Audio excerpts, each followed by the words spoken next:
সবচেয়ে কঠিনতম ভয়াবহতম রোগ থেকে আমি ফিরে আজকে এখানে আসছি। আমি অবশ্যই ইনডিসিপ্লিন চলেছিলাম দেখি তো ক্যান্সারে আক্রান্ত হয়েছি। সার্জারি পরবর্তী আমি ক্যান্সার থেকে যে রিকভার করাটা এটা কিন্তু সবচেয়ে বেশি কঠিন। ডায়াবেটিসটা লাইফস্টাইল নষ্ট হওয়ার ফলে তৈরি হয়েছে। আবার যদি লাইফস্টাইল নষ্ট করেন তাহলে আবার হবে। আমি তাকে দুটো পথ দেখাচ্ছি। এক হচ্ছে যে আপনি লাইফস্টাইল মানুন, সুস্থ থাকুন, ওষুধ মুক্ত থাকুন। আর যদি না পারেন মানতে তাহলে রুগী হন, ওষুধ খান, ডাক্তার দেখ। পৃথিবীতে যেমন আপনি যদি জিজ্ঞেস করেন যে আমার কোন জিনিস সবচেয়ে প্রিয়, ওই যে আপনার মুখের হাসি। এখন যেটা আপনি সুস্থ হওয়ার পরে যে হাসিটা যেটা আপনার চলে গিয়েছিল, বা হাসলেও কষ্টের হাসি, ঠিক এমন প্রতিটি রুগী যখন কষ্টে থাকে তারপর যখন সে আবার হাসি ফেরত পায়, সুস্থতা ফেরত পায়, ওষুধ থেকে মুক্তি লাভ করে, তখন ওই যে তার অনুভূতিটা সে ব্যক্ত করে, এটাই হচ্ছে আমার বলবো যে সবচেয়ে দামি জিনিস আমার কাছে। আসসালামু আলাইকুম প্রিয় দর্শক, আমি ডক্টর মোহাম্মদ জাহাঙ্গীর কবির বলছি এবং আমরা আজকে ফিরে আসার গল্প নিয়ে আবারও আপনাদের মাঝে ফিরে আসলাম। প্রিয় দর্শক, এ পর্যায়ে আমাদের সঙ্গে উপস্থিত আছেন বোন, আপনার পরিচয়টা? আমি আরিফা আক্তার নিপা, বর্তমানে ফিটনেস ট্রেনার হিসেবে কাজ করছি, আর হোমমেকার। প্রিয় দর্শক, অনেকেই আসলে আমাদের এখানে ফিরে আসার গল্পে অংশগ্রহণ করেছেন। তা আমরা বাস্তব জীবনের কথা বলি, এখানে কোনো রকম স্ক্রিপ্টেড কিছুই নেই, এমনকি আমার হাতে কোনো পেপারসও নেই, এবং বোনের কাছে যে পেপারসগুলো ছিল ওটাও আমি সরিয়ে রেখেছি। মোট কথা হচ্ছে আমাদের আজকের আলোচনাটি হবে একেবারেই আমাদের মনের ভিতরে যা আছে আমরা চেষ্টা করব সেটাই ভাষা প্রকাশ করতে। প্রিয় দর্শক, অনেকেই আমাদের success meet with doctor Jahangir Kabir প্রোগ্রামটি হয়তো দেখেছেন। এখানে আমরা অল্প সময় আপনাদেরকে দিতে পেরেছি। তো আপনারা যারা সাকসেস মিট এই প্রোগ্রামে অংশগ্রহণ করেছিলেন তারাও ইনশাল্লাহ পর্যায়ক্রমে এই ধরনের প্রোগ্রামে অংশগ্রহণ করতে পারবেন। আজকে আমরা কোনো সময় লিমিট নেই, কোনো টাইম লিমিট নেই। আমরা বোনের সেই অতীতে যখন তিনি অনেক অসুস্থ ছিলেন, তখন যে তার কষ্টগুলো ছিল, তারপর তিনি সেখান থেকে ওভারকাম করে আজকে আবার এই যে হাসি মুখে আমাদের সামনে এসে বসেছেন, তা আমরা এগুলো সবই ওনার কাছ থেকে খুঁটিয়ে খুঁটিয়ে জানতে চাইব। তো বোন, আমরা একদম প্রথম থেকে শুরু করি যে বোন, আপনার ছোটবেলা কিভাবে কেটেছে? হ্যাঁ, আপনি ছোটবেলায় কেমন ছিলেন? তারপরে আপনার প্রথম জীবনে আপনি কি কাজ করেছেন, বা পরবর্তীতে কি ধরনের লাইফস্টাইল আপনি ফলো করে পরে ধীরে ধীরে এখন আপনি একটা সমস্যায় পড়ে গিয়ে আবার সেখান থেকে আবার কিভাবে উঠে আসলেন? তো এই গল্পটিতে আমরা একদম শুরু থেকে, ছোটবেলায় আপনি আপনার পড়াশোনা কোথায় বা কোন স্কুলে পড়েছেন, ছোটবেলায় কোথায় কেটেছে, এভাবে যদি শুরু করতেন। ছোটবেলাটা খুব আনন্দে কেটেছে আমার যেমন আমাদের সবার কাটে নাকি? জি জি অবশ্যই। তখনকার সময় তো আসলে আনন্দ যেরকম ছিল, এখন আর আমরা তো সবাইকে একটা কথা বলতেছি না, আমার শিশুবেলায় ফিরে যেতে মন চায় না? জি জি জি। শৈশবের দিনগুলোতে ফিরে যেতে সবারই মন চায়, আসলে আমরা ফিরে যেতে পারি না, এটা বাস্তবতা। যাই হোক, আমার জন্ম রাজবাড়িতে, তো আমার নানা বাড়িতে জন্ম, এবং আমার নানা বাড়ির খুব স্মৃতি আমার মনে পড়ে ছোটোবেলায়। তারপর আমার আম্মু গভর্নমেন্ট কলেজের প্রফেসর ছিলেন, তো ওনার চাকরির সুবাদে আমার বিভিন্ন জায়গায় ঘোরা হয়। মানিকগঞ্জে ছিলাম, তারপর তার প্রমোশন হয়ে যখন, যেহেতু আম্মুর সাথে আমরা থাকতাম, আব্বু গভর্নমেন্ট সার্ভিস হোল্ডার ছিলেন, তার সার্ভিস প্লেসে আমরা তো যেতাম না, সে মুভ করতো।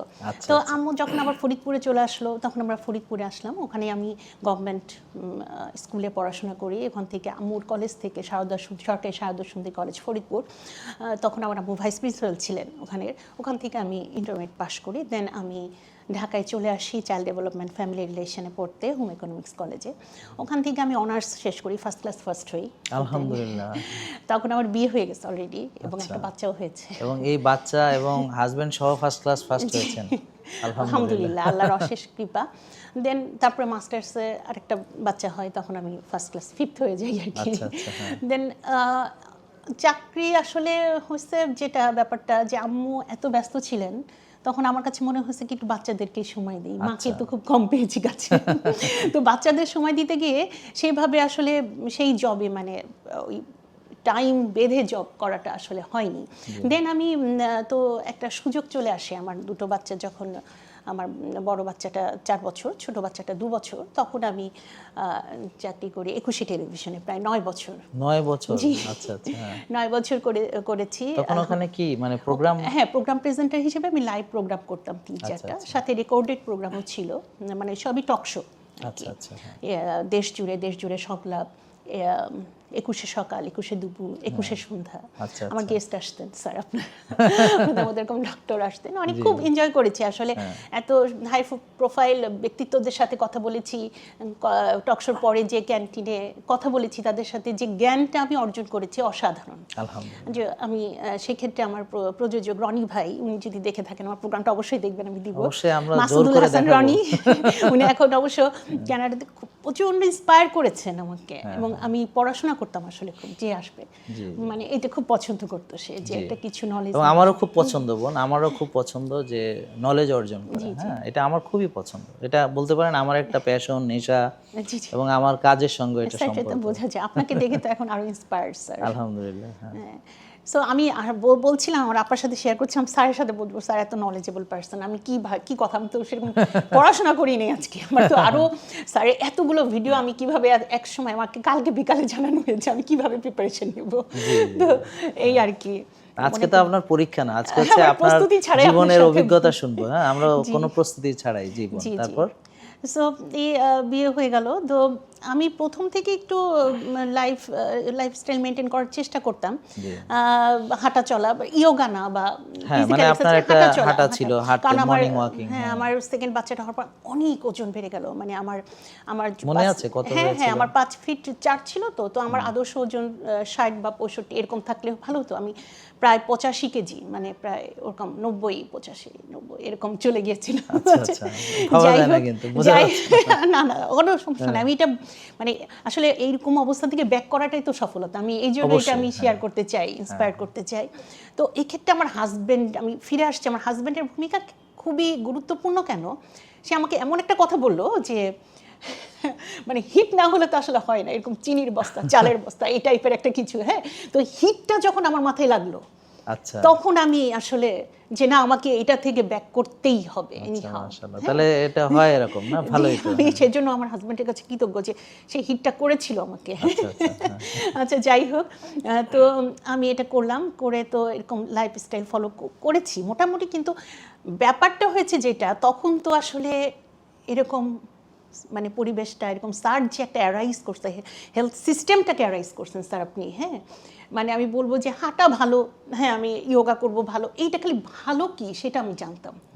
আসলে ভালোটা হচ্ছে কোন পর্যায় থেকে, কেন হচ্ছে, এই বিষয়টা যদি আমি হৃদয়ের ভিতর ধারণ না করতে পারি, সেক্ষেত্রে তো আমার কাজ করবে না, কারণ মাইন্ডেরও একটা ব্যাপার আছে। অবশ্যই অবশ্যই অবশ্যই অবশ্যই, আমার মেন্টাল মানে কন্ডিশনটা যদি ওই যেটা আপনি বলেন সিম্প্যাথেটিক প্যারাসিম্প্যাথেটিক, যে আমার ওই কাজটা যদি না করে, আমি এটা ভালো, এটা আমি করব, সেইভাবে কিন্তু কাজ করে না। আমার কি মনে, আমার এটা মনে, স্যার আপনি কি এবং বলেন? এখানে আমি একটা কথা অ্যাড করতে চাই বোন, আপনার বিশেষ করে যারা কর্মজীবী নারী, তো তারা অনেক সময় সুস্থ হওয়ার জন্য যখন একটু ট্রাই করেন, আপনার মতোই হয়ে যায় আসলে, বাচ্চা হচ্ছে, সংসার, তারপর হচ্ছে বাচ্চা, স্বামী, তারপর আবার চাকরি, সব কিছু ম্যানেজ করতে করতে, আবার পড়াশোনা, সব কিছু ম্যানেজ করতে করতে নিজের দিকে আর তাকানো হয়ে ওঠে না। তো এর ফলে ওনারা একটা সময় ওই বাচ্চা হলে বা এরকম ওজন এরকম হয়ে যায়, তখন ওনারা জানেন যে জিম করতে হবে, শিক্ষিত মানুষ বোঝেন তো জিম করতে হবে। দেখা যাচ্ছে যে উনি ওই যে সংসার আর একটা বাড়ালেন, মানে কি, মানে এবার জিমেও যেতে হচ্ছে, তাই না? এখন সারাদিন চাকরি করে, বাসায় চাকরি করে, হ্যাঁ, আবার তিনি আবার জিমেও যাচ্ছেন, আর একটা নতুন চাকরি। তো দেখা গেল যে মানে এক্সস্টেড হয়ে তিনি জিমে যাচ্ছেন, এবং ওখানে ব্যায়ামগুলো করছেন, করতে মন চায় না, শরীর টানে না, তাও উনি কষ্ট করছেন যে আমি একটু অ্যাচিভ করতে চাই। এবং এটা হয় কি, এক সময় পানিশমেন্ট হয়। তো অনেক দিন পরে উনি আর এটা ধরে রাখতে পারেন না, এবং আপনি দেখবেন যে এরকম অনেক গল্প আছে। তো দেখা যাচ্ছে যে সারাদিন সে অফিসে অনেক কষ্ট করলো, বাসায় গিয়ে আবার কষ্ট করবে, জিমে গিয়ে আরও কিছু কষ্ট করলো। এইটা আপনি যেটা বলছেন যে সিম্প্যাথেটিক, মানে এটা তার জন্য টর্চার হয়েছে, এটা তার হিলিং হবে না, এটা তার রিপেয়ার বা অন্য যে তার যে প্যারাসিম্প্যাথেটিক। হ্যাঁ, যে আপনি ধরেন আরেকটা উদাহরণ, যে আপনি সকালে ভোরে উঠে কোনো পার্কে গিয়ে আপনি যোগা করলেন, অথবা আপনি একটু খাসি হাঁটলেন, বা একটু সকালে সূর্যোদয় দেখলেন, এবং আপনার মনে একটা প্রশান্তি আসলো। তা এই প্রশান্তির সঙ্গে যখন আমি আমার অ্যাক্টিভিটি করব আনন্দের সাথে, তখন এটা শরীরকে আবার হিলিং করার জন্যে, বা আমার শরীরকে ভালো করার জন্যে, আমার ইমিউন সিস্টেমকে বুস্ট করার জন্য এটা আমার ব্যবহার হবে। আর যখন আমি আরেকটা স্ট্রেসের ভিতরে আরেকটা অন টপ অফ দ্যাট আরেকটা স্ট্রেস বডিকে দিচ্ছি, ওটা আমার কর্টিসল রিলিজ করবে। হ্যাঁ, ওটা হচ্ছে আমাকে হিলিং করবে না, বরং আরও আমাকে কি করবে, রুগী বানাবে, আমাকে আরও ভেঙে ফেলবে। তো এই জিনিসটা বোন আপনি যেটা ধরেছেন খুবই গুরুত্বপূর্ণ। কিন্তু দুঃখজনক ব্যাপার হচ্ছে আমাদের সব বিষয়ে ভাষা জ্ঞান থাকার ফলে আমরা না ওই ব্যায়াম ভালো, কিন্তু কখন আবার ব্যায়াম ভালোও না, এমনও হতে পারে না। এখন তো সেটা নেই স্যার, এখন প্রচুর ভিডিও আছে আপনার। আমি ওই সময়ের কথা 2007 সালের কথা বলছি স্যার। আমি ওই সময় তো আসলে আপনি যে অ্যারাইজ করছেন এই বিষয়ে, আপনি তো ছিলেন না, আপনি তখন মনে হয় নোয়াখালীতে ছিলেন। হ্যাঁ, আমি তো জীবন, হ্যাঁ আমি আসলে মানে আমারও খুব মনে হয় যে আমরা যদি এই কাজটি আরো অনেক আগে শুরু করতে পারতাম। আর এখন আবার আফসোসও লাগে যে অনেকে এখন আমাদের এত সুন্দর সেটআপ থাকার পরেও তারা দেখছেন না, করছেন না, মানছেন না, বা এখনো জানছেন না, বা জানার চেষ্টা করছেন না, অথবা তারা আমাদের সম্পর্কে ভুল ইনফরমেশন কারো থেকে পাচ্ছেন, সেটাই বিশ্বাস করে নিচ্ছেন, বা কেউ কেউ ইন্টেনশনালি ভুল আমাদের বিরুদ্ধে ছড়িয়ে যাচ্ছে, মিথ্যা রটনা করে যাচ্ছে, এবং তাদের সঙ্গে যখন ওনাদের আইডিয়া এক্সচেঞ্জ করছেন, তখন তারাও ওই ভুল ধারণাটাই পোষণ করছেন। স্যার এটা তো যে জাজমেন্টাল, মানে আমরা তো আসলে কোনো কিছু না জেনে খুব জাজমেন্টাল হয়ে যাই। হ্যাঁ, যাই হোক, এটা তো আমাদের মেনে নিতে হবে, বাস্তবতা এটাই আর কি। এই হচ্ছে বিষয়। তো এই জন্যে পূর্ণাঙ্গ যে সিস্টেমটা আমাদের, যেমন আপনি বললেন, এটা বোঝাটা, এবং এটা বুঝবেন হচ্ছে যখন আপনি আপনার জীবনে প্রয়োগ করবেন। তো তখন আপনি বুঝতে পারবেন। যেমন ধরেন আপনি থিওরি পড়লেন, পড়ার পরে আপনি সব কিছু জানেন, ট্রাফিক রুলস, গাড়ির ব্রেক কীভাবে, এক্সিলেটর কাজ করে, তখন সব শিখে টিকে আপনি ধরেন মানে মাস্টার ডিগ্রি লেভেলের আপনার অর্জন করে জ্ঞান, আপনি কিন্তু রাস্তায় গাড়ি চালাতে পারবেন না। গাড়ি যে চালাতে হলে কিন্তু আপনাকে গাড়ি চালিয়ে আবার শিখতে হবে। হ্যাঁ, তখন আপনার ব্যালেন্সটা বুঝতে হবে। হ্যাঁ, মানে এক্সিলেটর কীভাবে আমার কখন পিক আপ নিবে, কখন ব্রেকে কত আগে পাড়া দিতে হবে। হ্যাঁ, আবার হঠাৎ করে পাড়া দেওয়া যাবে না, বা চোখ যেদিকে যায় আমার মানে দেখা যাবে গাড়ি সেদিক চলে গেছে, অনেক কিছু, এগুলো প্র্যাকটিক্যাল নলেজ। তো ঠিক তেমনই জীবন আচরণটা তো হচ্ছে আমার বাস্তবে আমাকে খাওয়া দাওয়া করতে হবে, আমাকে ব্যায়াম করতে হবে, আমাকে ঘুমাতে হবে। এখন আমি যদি দেখা যাচ্ছে যে ব্যায়ামের সঙ্গে খাওয়ার সঙ্গে ঘুম, এটার ব্যালেন্সটা যখন থাকবে না, হ্যাঁ, তখন আর কি দেখা যাচ্ছে যে এত স্বাস্থ্য মানার পরেও, মানে হাঁটার পরেও, খাবার নিয়ন্ত্রণ করার পরেও দেখা গেল আমি বিপদে পড়ে যাচ্ছি। জি, অবশ্যই। কিন্তু স্যার এখানে একটা মানে খুবই ম্যাজিক্যাল ব্যাপার আছে, সেটা যদি আমরা ধরেন খাওয়া, ঘুম, আপনার যে নির্দেশনাগুলা সেগুলো মানার সাথে সাথে আমরা যদি মানা শুরু করি, অটোমেটিক একটা প্রসেস, মানে অটো পাইলট হয়ে যায় যাবো। এটা কিন্তু মানে এটা হচ্ছে স্যার আমার নিজের অভিজ্ঞতা। সেই সাথে শুধু আমি না, আমার সাথে আমি যারা আমার কথা শুনে, আপনার ভিডিও দেখে আমি যাদেরকে ইন্সপায়ার করেছি এবং যাদেরকে শেয়ার করেছি এবং তারা সেই অনুযায়ী চলেছে, তাদের জীবনের অভিজ্ঞতা থেকে আমার বলা আর কি। হ্যাঁ, এবং এইখানে আমি একটু বলতে চাই, সেটা হচ্ছে আমি ধরেন যে মালাটা গেঁথেছি, তো এটাকে আপনি যদি মুক্তার মালা বলেন বা হীরা জহরতের মালা বলেন, আমার কাছে মনে হয় যে এর চেয়ে দামি কিছু। যে বুঝে আপনার জন্য এটা অতটা দামি, কিন্তু যে বুঝে না তার জন্য এটার 1 পয়সারও দাম নেই। তো কোনটার পরে কি করতে হবে আপনাকে যখন আমি সেভাবে গাইড করতে পারবো, যে আগে কোনটা, তারপরে কোনটা, তারপরে কোনটা, দেন আপনার মানে মনেই হবে না যে আপনি এমন কিছু করছেন। মানে আপনি মনে হবে যে আপনি নর্মাল ভাবে চলে, কিরে আমি তো আগেও চলেছি, হেলথ মেনেছি, এখনো মানছি, তাহলে এত ভালো রেজাল্ট আমি এখন কেন পাচ্ছি, আর আগে এত কষ্ট করেও কেন এত ভালো রেজাল্ট পাইনি। কোন এই জিনিসটা করতে আমার পুরো জীবনের অর্ধেকটাই এখানে চলে গেছে আর কি। জি, অর্ধেক গিয়েছে স্যার। তারপরে ভালো কাজগুলো করতে যে অনেকের কথাও শুনতে হয়েছে স্যার। যে এখন যখন আমি শুনি, মানে আমরা যারা আপনার লাইফস্টাইল ফলো করে ভালো হচ্ছে এবং যারা আমার দেখা মতো ভালো হচ্ছে, তারা আসলে মানে আপনি সবসময় বলেন গ্র্যাটিটিউড অ্যাটিটিউড, এই বিষয়টা তখন আমাদের মধ্যে এত প্রবলভাবে গেঁথে যায়, তখন আমাদের খুব কষ্ট লাগে। হ্যাঁ, যে আসলে এটা তো ভুলভাবে ব্যাখ্যা করা হচ্ছে। হ্যাঁ, তারা তো না জেনে এটা বলছেন। হ্যাঁ, সো এটা আমার যে একদম সাধারণ মানুষ হিসেবে, একটা সাধারণ পেশেন্ট হিসেবে আমার খুব, আপনি এখন পেশেন্ট নেই বোন, আলহামদুলিল্লাহ আপনি এখন সুস্থ হয়েছেন, এবং আলহামদুলিল্লাহ আরো অনেকে সুস্থ করতে আপনি চেষ্টা করে যাচ্ছেন এবং সফল হয়েছেন। তো এই বিষয়ে আমরা আসবো আস্তে আস্তে। তো আমরা ছিলাম হচ্ছে ওই যে আপনি যে হেলথ কনসাস ছিলেন, একটু ব্যায়াম করতেন, ওখান থেকে আবার আমরা শুরু করি। তো ব্যায়াম করতাম, তো ওইভাবে তো আমি আসলে এই হেলদি খাবারের ব্যাপারটা তো কিছুই, আমার গ্রন্থগত বিদ্যা যেটা পরহস্তে দান ওইটা হয়ে গেছিল আর কি। গ্রন্থে যেটুক আছে এটুক, কিন্তু এর বাইরেও আরো পড়ার আছে, আরো জানার আছে। এটা তো আমাদের, আপনি এখন যেমন রিসার্চ করে অনেক কিছু পড়ে স্যার জ্ঞান অর্জন করে আমাদেরকে বলছেন, এটা তো আমাদের সেটা ছিল না, বা আপনার প্র্যাকটিক্যাল অভিজ্ঞতা থেকে। সো আমি যেটা আমার নলেজ থেকে, আমার পড়া থেকে যেটুকু খেয়েছি, তখন দেখলাম এখন যখন খেতে গিয়েছি তখন আল্লাহ অনেক ভুল ছিল, বয়স কম ছিল দেখে আমি রিকভার করতে পারছি। আপনার কি কি ছিল যদি আমাদের একটু বলতেন, যেমন এখন যেটা রিয়েলাইজ। এক নাম্বার ছিল তো সয়াবিন তেল খেতাম, মানে ওজন কমানোর জার্নিতে। আচ্ছা, তখন কি আপনি কোনটা বিশ্বাস করতেন? থিওরি তো যে কোনো একটা আপনি ট্রাই করেছেন, কি কম ক্যালোরি খেতে হবে, মানে কম খেয়ে বেশি বার্ন করতে হবে, এরকম কিছু নাকি না কম অল্প খেতে হবে, ব্যায়াম করতে হবে বেশি, এই তো নাকি ওজন কমানোর? মানে কম মানে কি, ওই দিন ওইটা আমি একটা নলেজ কাজ করেছে যে আমাকে কার্বোহাইড্রেট বাদ দিতে হবে। আচ্ছা, এটা তখন জানতেন?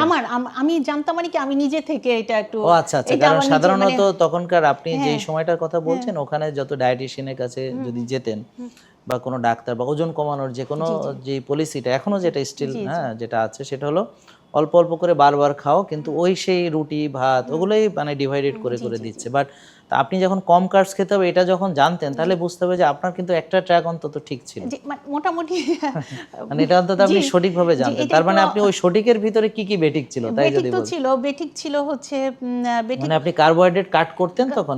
হ্যাঁ, কার্বোহাইড্রেট টোটালি, এবং ডুবাও তেলে ভাজা জিনিস এবং সব ধরনের মিষ্টি জিনিস আমি 6 মাস বাদ দিয়েছিলাম। আচ্ছা, তো ওইটা কিন্তু ওই সয়াবিন তেলেই রান্না করতেন? কিন্তু সয়াবিন তেল মানে ধরেন, আচ্ছা বুঝতে পারছি। ওই যে এখন মনে হচ্ছে হাস্যকর ব্যাপার, হাস্যকর মানে ওই সয়াবিন তেল খাচ্ছি সাদা, মানে যখন ধরেন রুটি খেতাম, যখন মানে যদি আমি কখনো 6 মাস পরে আমি মেইনটেনিং এ রুটি খেয়েছি, তখন তো সাদা আটা রুটি খেয়েছি, সাদা ভাত খেয়েছি, এই যে একটা ভুল। আর ওই সময়টাই তো আমি শাকসবজি খেতাম, কিন্তু ওই জেনেটিক্যালি মডিফাইড এগুলো পেস্টিসাইড এগুলো কিন্তু আমি জানতাম না। ওই চাষের মাছটা, তারপর হচ্ছে ফার্মের মুরগি অনেক সময় খেয়ে ফেলছি, যেটা নাই, এইটা এই বিষয়টা আমার ছিল, এগুলো একটু ভুল ছিল। তো এই কিছু আরেকটা জিনিস কিন্তু বোন একটু যেহেতু বলে রাখা ভালো, তো তখন কি আপনি আমাকে দেখে ফলো করতেন না এমনি এমনি নিজের জ্ঞানে? তখন তখন তো আপনি ছিলেন না। আচ্ছা, তার মানে আমি ছিলাম না ওই সময়তেই আপনি মানে কার্বসটা বাদ দিতে হবে আপনি জেনেছেন।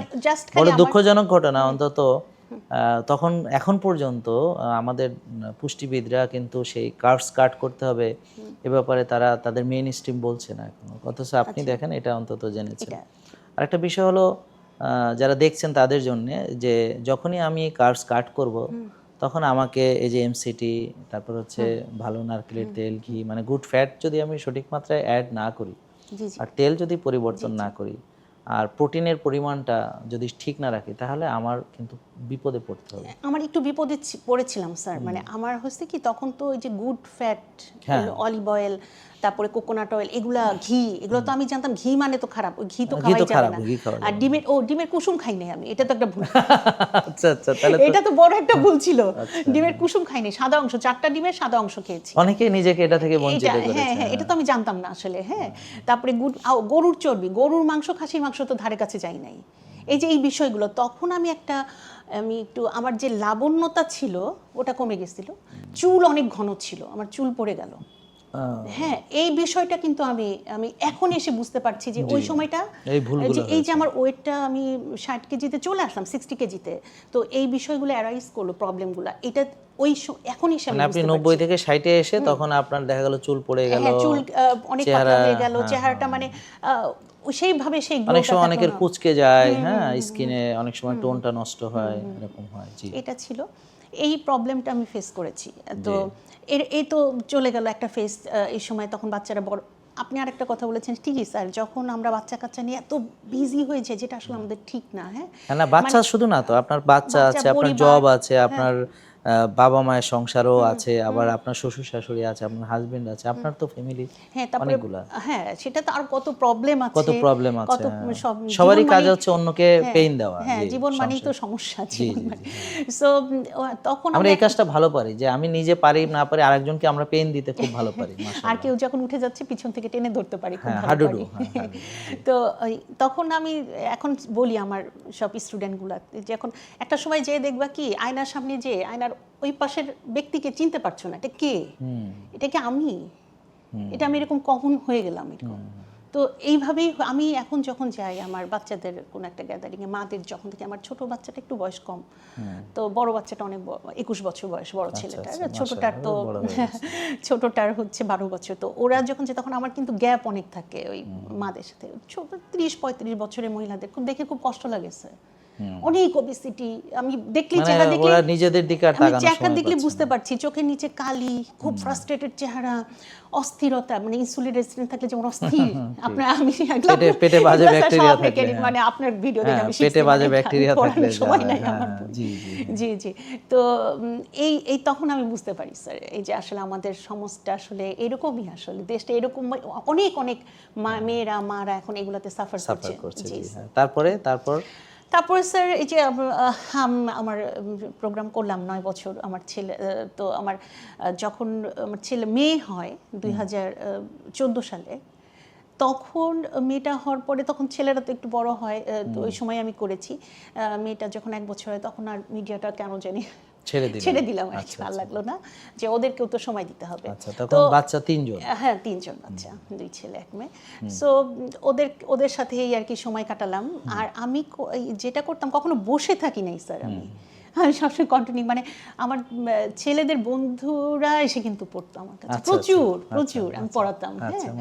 হ্যাঁ পড়াতাম। তারপরে আমি যে কাজটা করলাম, তো ওরা বড় হয়ে গেল, দেন তো করোনার সময় চলে আসলো, একটু পরেই চলে যাই করোনার সময়ে। তো তখন আমি একটা সেভ প্রজেক্টের, গভর্নমেন্টের বিউটিফিকেশন ট্রেনার হিসেবে আমি ইয়ে করলাম, সরকারি প্রজেক্টে বেশ 2-3 বছর আমি সেখানে করেছি পুরো করোনার টাইমটা। হ্যাঁ তো তারপর আমি ওখানে আবার ইয়োগা শিখলাম।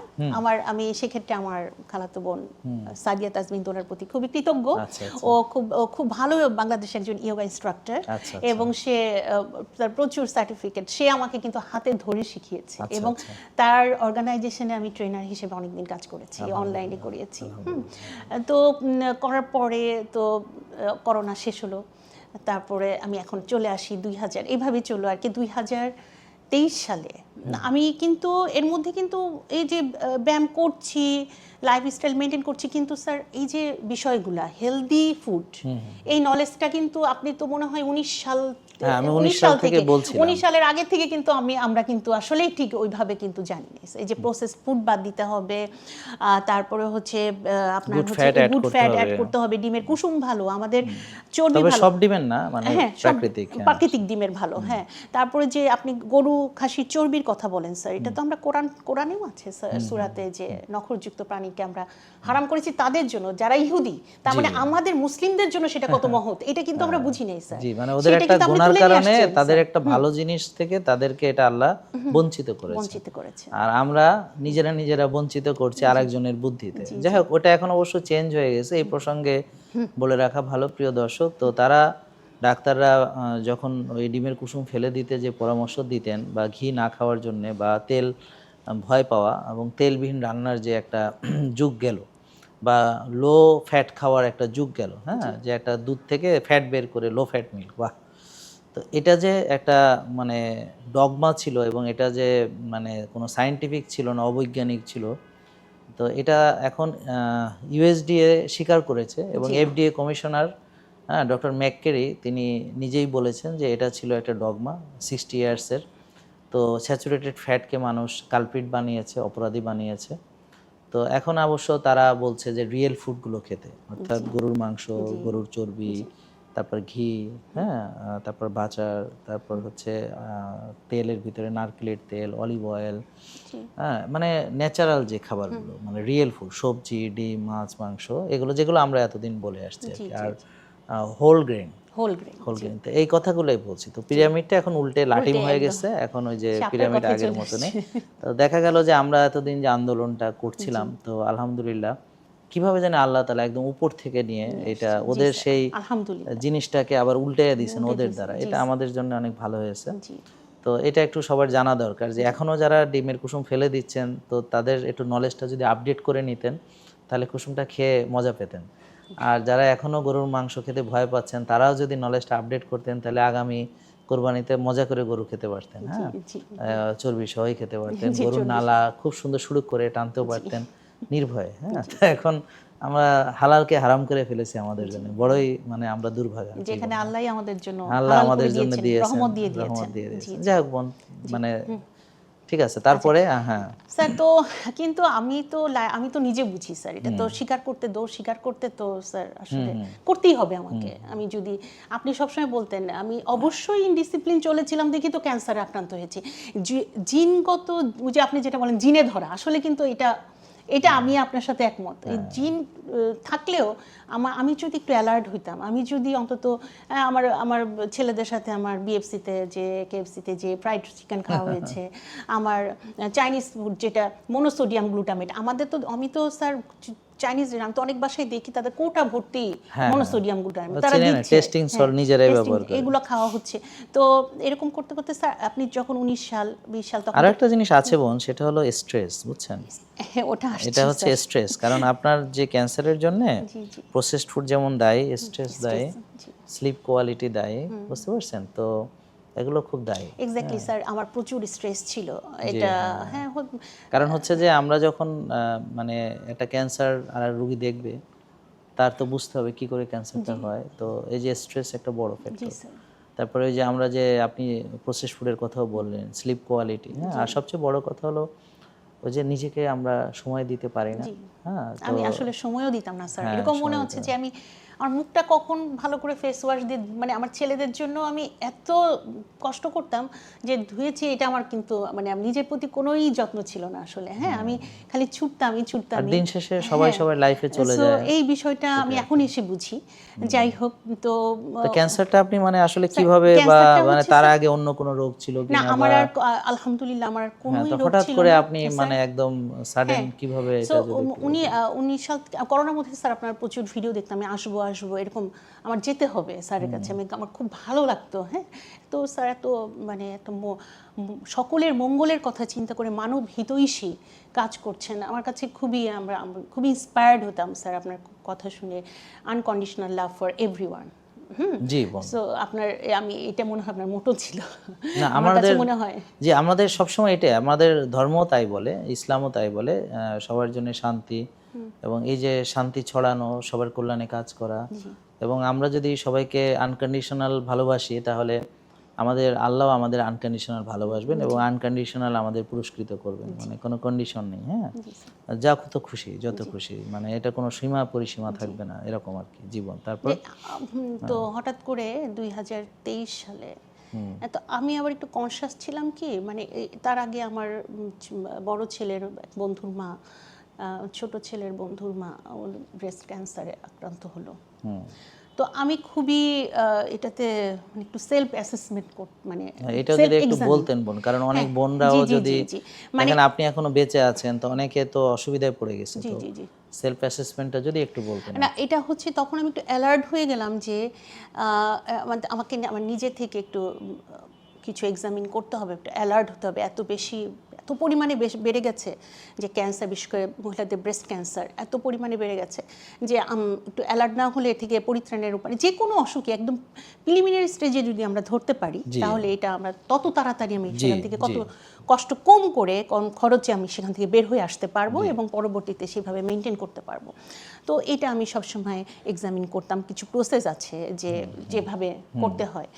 তো এটা করে হঠাৎ করে আমি বুঝতে পারলাম যে আমার কিছু একটা চাকা অনুভব করছি আমি একটা কিছু চাকা অনুভব করছি, এবং সেক্ষেত্রে আমি সঙ্গে সঙ্গে আমি এটা শেয়ার করলাম আমার মায়ের কাছে।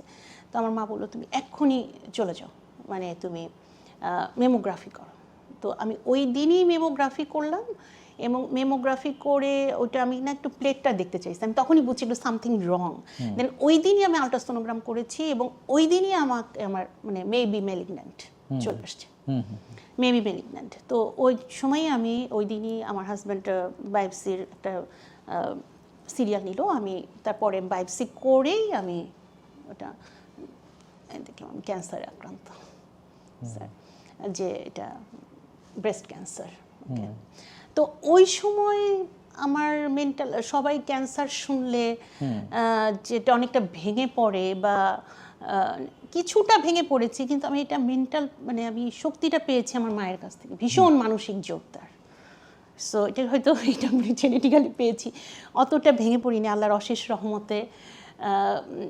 চেষ্টা করেছি শক্ত থাকার জন্য। দেন ট্রিটমেন্ট শুরু হলো মুম্বাইতে, আমি সার্জারি করতে চলে গেলাম, ওখানে আমার সার্জারি হলো। ওখান থেকে সার্জারি কি শুধু ওই অংশটাই নাকি না একদম? শুধু আমার একেবারেই ছোট ছিল জিনিসটা, প্রিলিমিনারি স্টেজে। এটা ওই কারণে আর কি যে হ্যাঁ মানে ওই অনেক ওই মেয়েদেরকে একটু বলা দরকার যে আপনি যদি ওই যে এই কাজটা করেন, স্ক্রিনিংটা করেন, নিজে সেলফ এক্সামিনটা করেন এবং আর্লিতে যদি ধরা পড়ে তাহলে আপনার এটা বেঁচে যাবে। হ্যাঁ, এটা আমি সবাইকে বলতে চাচ্ছি, আপনারা যদি একটু যারা মেয়েরা আছেন এবং মেয়েদের একটু শেয়ার করাও দরকার। হ্যাঁ, এটা শেয়ার কর, এটা লজ্জার কিছু নেই, এটা হতাশারও কিছু নেই। আপনারা জাস্ট খালি এটা অনেক, আমরা সেলফ এক্সামিন কিভাবে করতে হয় ইউটিউবে প্রচুর ভিডিও আছে, এখন তো হাতের মুঠোয় সবকিছু, সার্চ দিলে আপনি পেয়ে যাবেন। আপনার সেটা গোসল করার সময় হোক, শুয়ে আছেন সেই সময় হোক, আপনারা যদি একটু বুঝতে পারেন, আপনাদের সঙ্গে সঙ্গে আপনাদের মেমোগ্রাফি সঙ্গে সঙ্গে আপনারা যদি এটা সাসপেক্টেড হয় যে ব্রেস্ট ক্যান্সার আপনাদের, কিন্তু যদি প্রিলিমিনারি স্টেজে হয় তাহলে আপনারা কিন্তু এখান থেকে ইজিলি। আর স্যার এরকম একটা বিষয় যে ক্যান্সার মানে মরে যাও না, আমরা হতাশ হয়ে যাই। এটা হচ্ছে কি শরীরের চেয়ে মনেরও কিন্তু একটা যুদ্ধ আছে। এটা মনকে যত শক্ত করা যায় স্যার তত তাড়াতাড়ি হিলিং হয়। অবশ্যই, যে আপনি যদি মাইন্ডসেট করেন এটা থেকে আমি বের হতে পারবোই, তো হয়ে যাবে ইনশাআল্লাহ। জি জি। তারপরে ওখানে অপারেশনের পরে তারপর কি করলেন?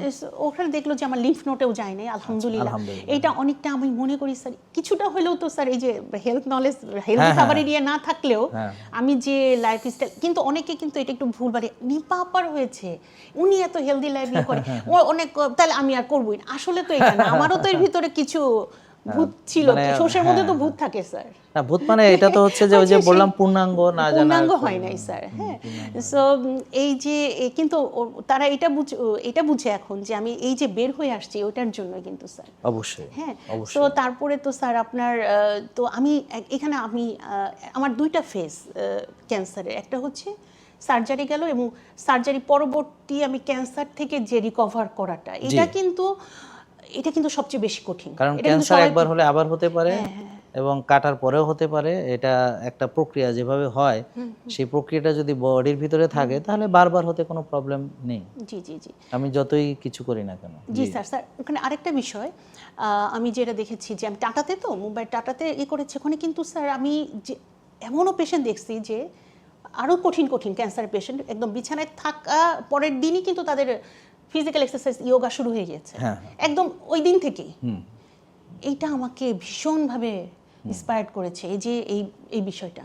এবং আমি 45 দিন যে টাটাতে ছিলাম, 45 দিন মুম্বাইতে ছিলাম হোটেল রুমে, কিন্তু স্যার আমি কিন্তু আমার যে হতাশা থেকে বের হয়ে যায়, কারণ আপনার ভিডিও কিন্তু আমাকে ভীষণভাবে ওখানে কিন্তু আমার যে কেয়ার গিভাররা ছিলেন তারা কিন্তু বুঝে মনে করতো সারাক্ষণ মোবাইল নিয়ে পড়ে আছি, কিন্তু আমি আসলে কি দেখছি, আমার আসলে আমি আপনার ভিডিওগুলো দেখছি কি যে আমার তো হয়ে গেছে, কিন্তু হয়ে গিয়েছে বা শেষ, আমি আর অতীত নিয়ে কেন হলো কি হলো আমি আর অতীতে ফিরে যাব না, অপরাধ বোধ নিজের মধ্যে, স্ট্রেসটা আনবো না, আমি এ থেকে কিভাবে বাঁচবো, একটা সমস্যা মানে একটা সলিউশনটা কি হবে, তখন আমি আপনার এই আলোর দিশা পাই। আপনার এই ভিডিওগুলো আমি ওখানে মনোযোগ দিয়ে একটার পর একটা আপনার সেশনগুলো আমি দেখতে থাকি যে, এবং তখন থেকে আমি ডিটারমাইন্ড যে আমি এখান থেকে যদি আল্লাহ আমাকে, যখন ডাক্তার আমাকে বলবে now you are free from cancer, then আমি আর একটা দিনও করবো না, আমি সম্পূর্ণ, আমাকে যত বাধা আসুক, আমি জানি ভালো কাজের প্রচুর বাধা আসে, অনেক কথা শুনতে হবে, আমার অনেক কিছু পিছুটে ধরবে, কিন্তু আমি এটাতে ডিটারমাইন্ড থাকবো, আমি ফিরবই।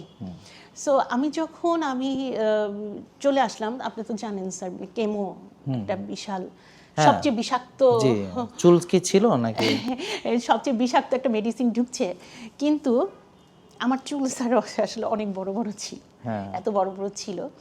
সো আমি ভাবলাম যে ট্রমা থেকে আমি চুলটা আগে কেটে ফেলি, কারণ পড়ে যাবে, আমার তো ট্রমা থেকে বের হয়ে আসতে হবে। আচ্ছা, মানে আপনি আগে কেটে ফেলেছেন? আমি কেমো শুরু হওয়ার আগে চুলটা কেটে ফেললাম, কিন্তু আমি কখনো আমি ভেঙে পড়বো না, আমি প্রত্যেকটা স্টেপ এনজয় করব। হ্যাঁ, আমি সাথে হেলদি লাইফস্টাইল ফলো করব এবং এর থেকে আসলে ব্যাক আমি করবই।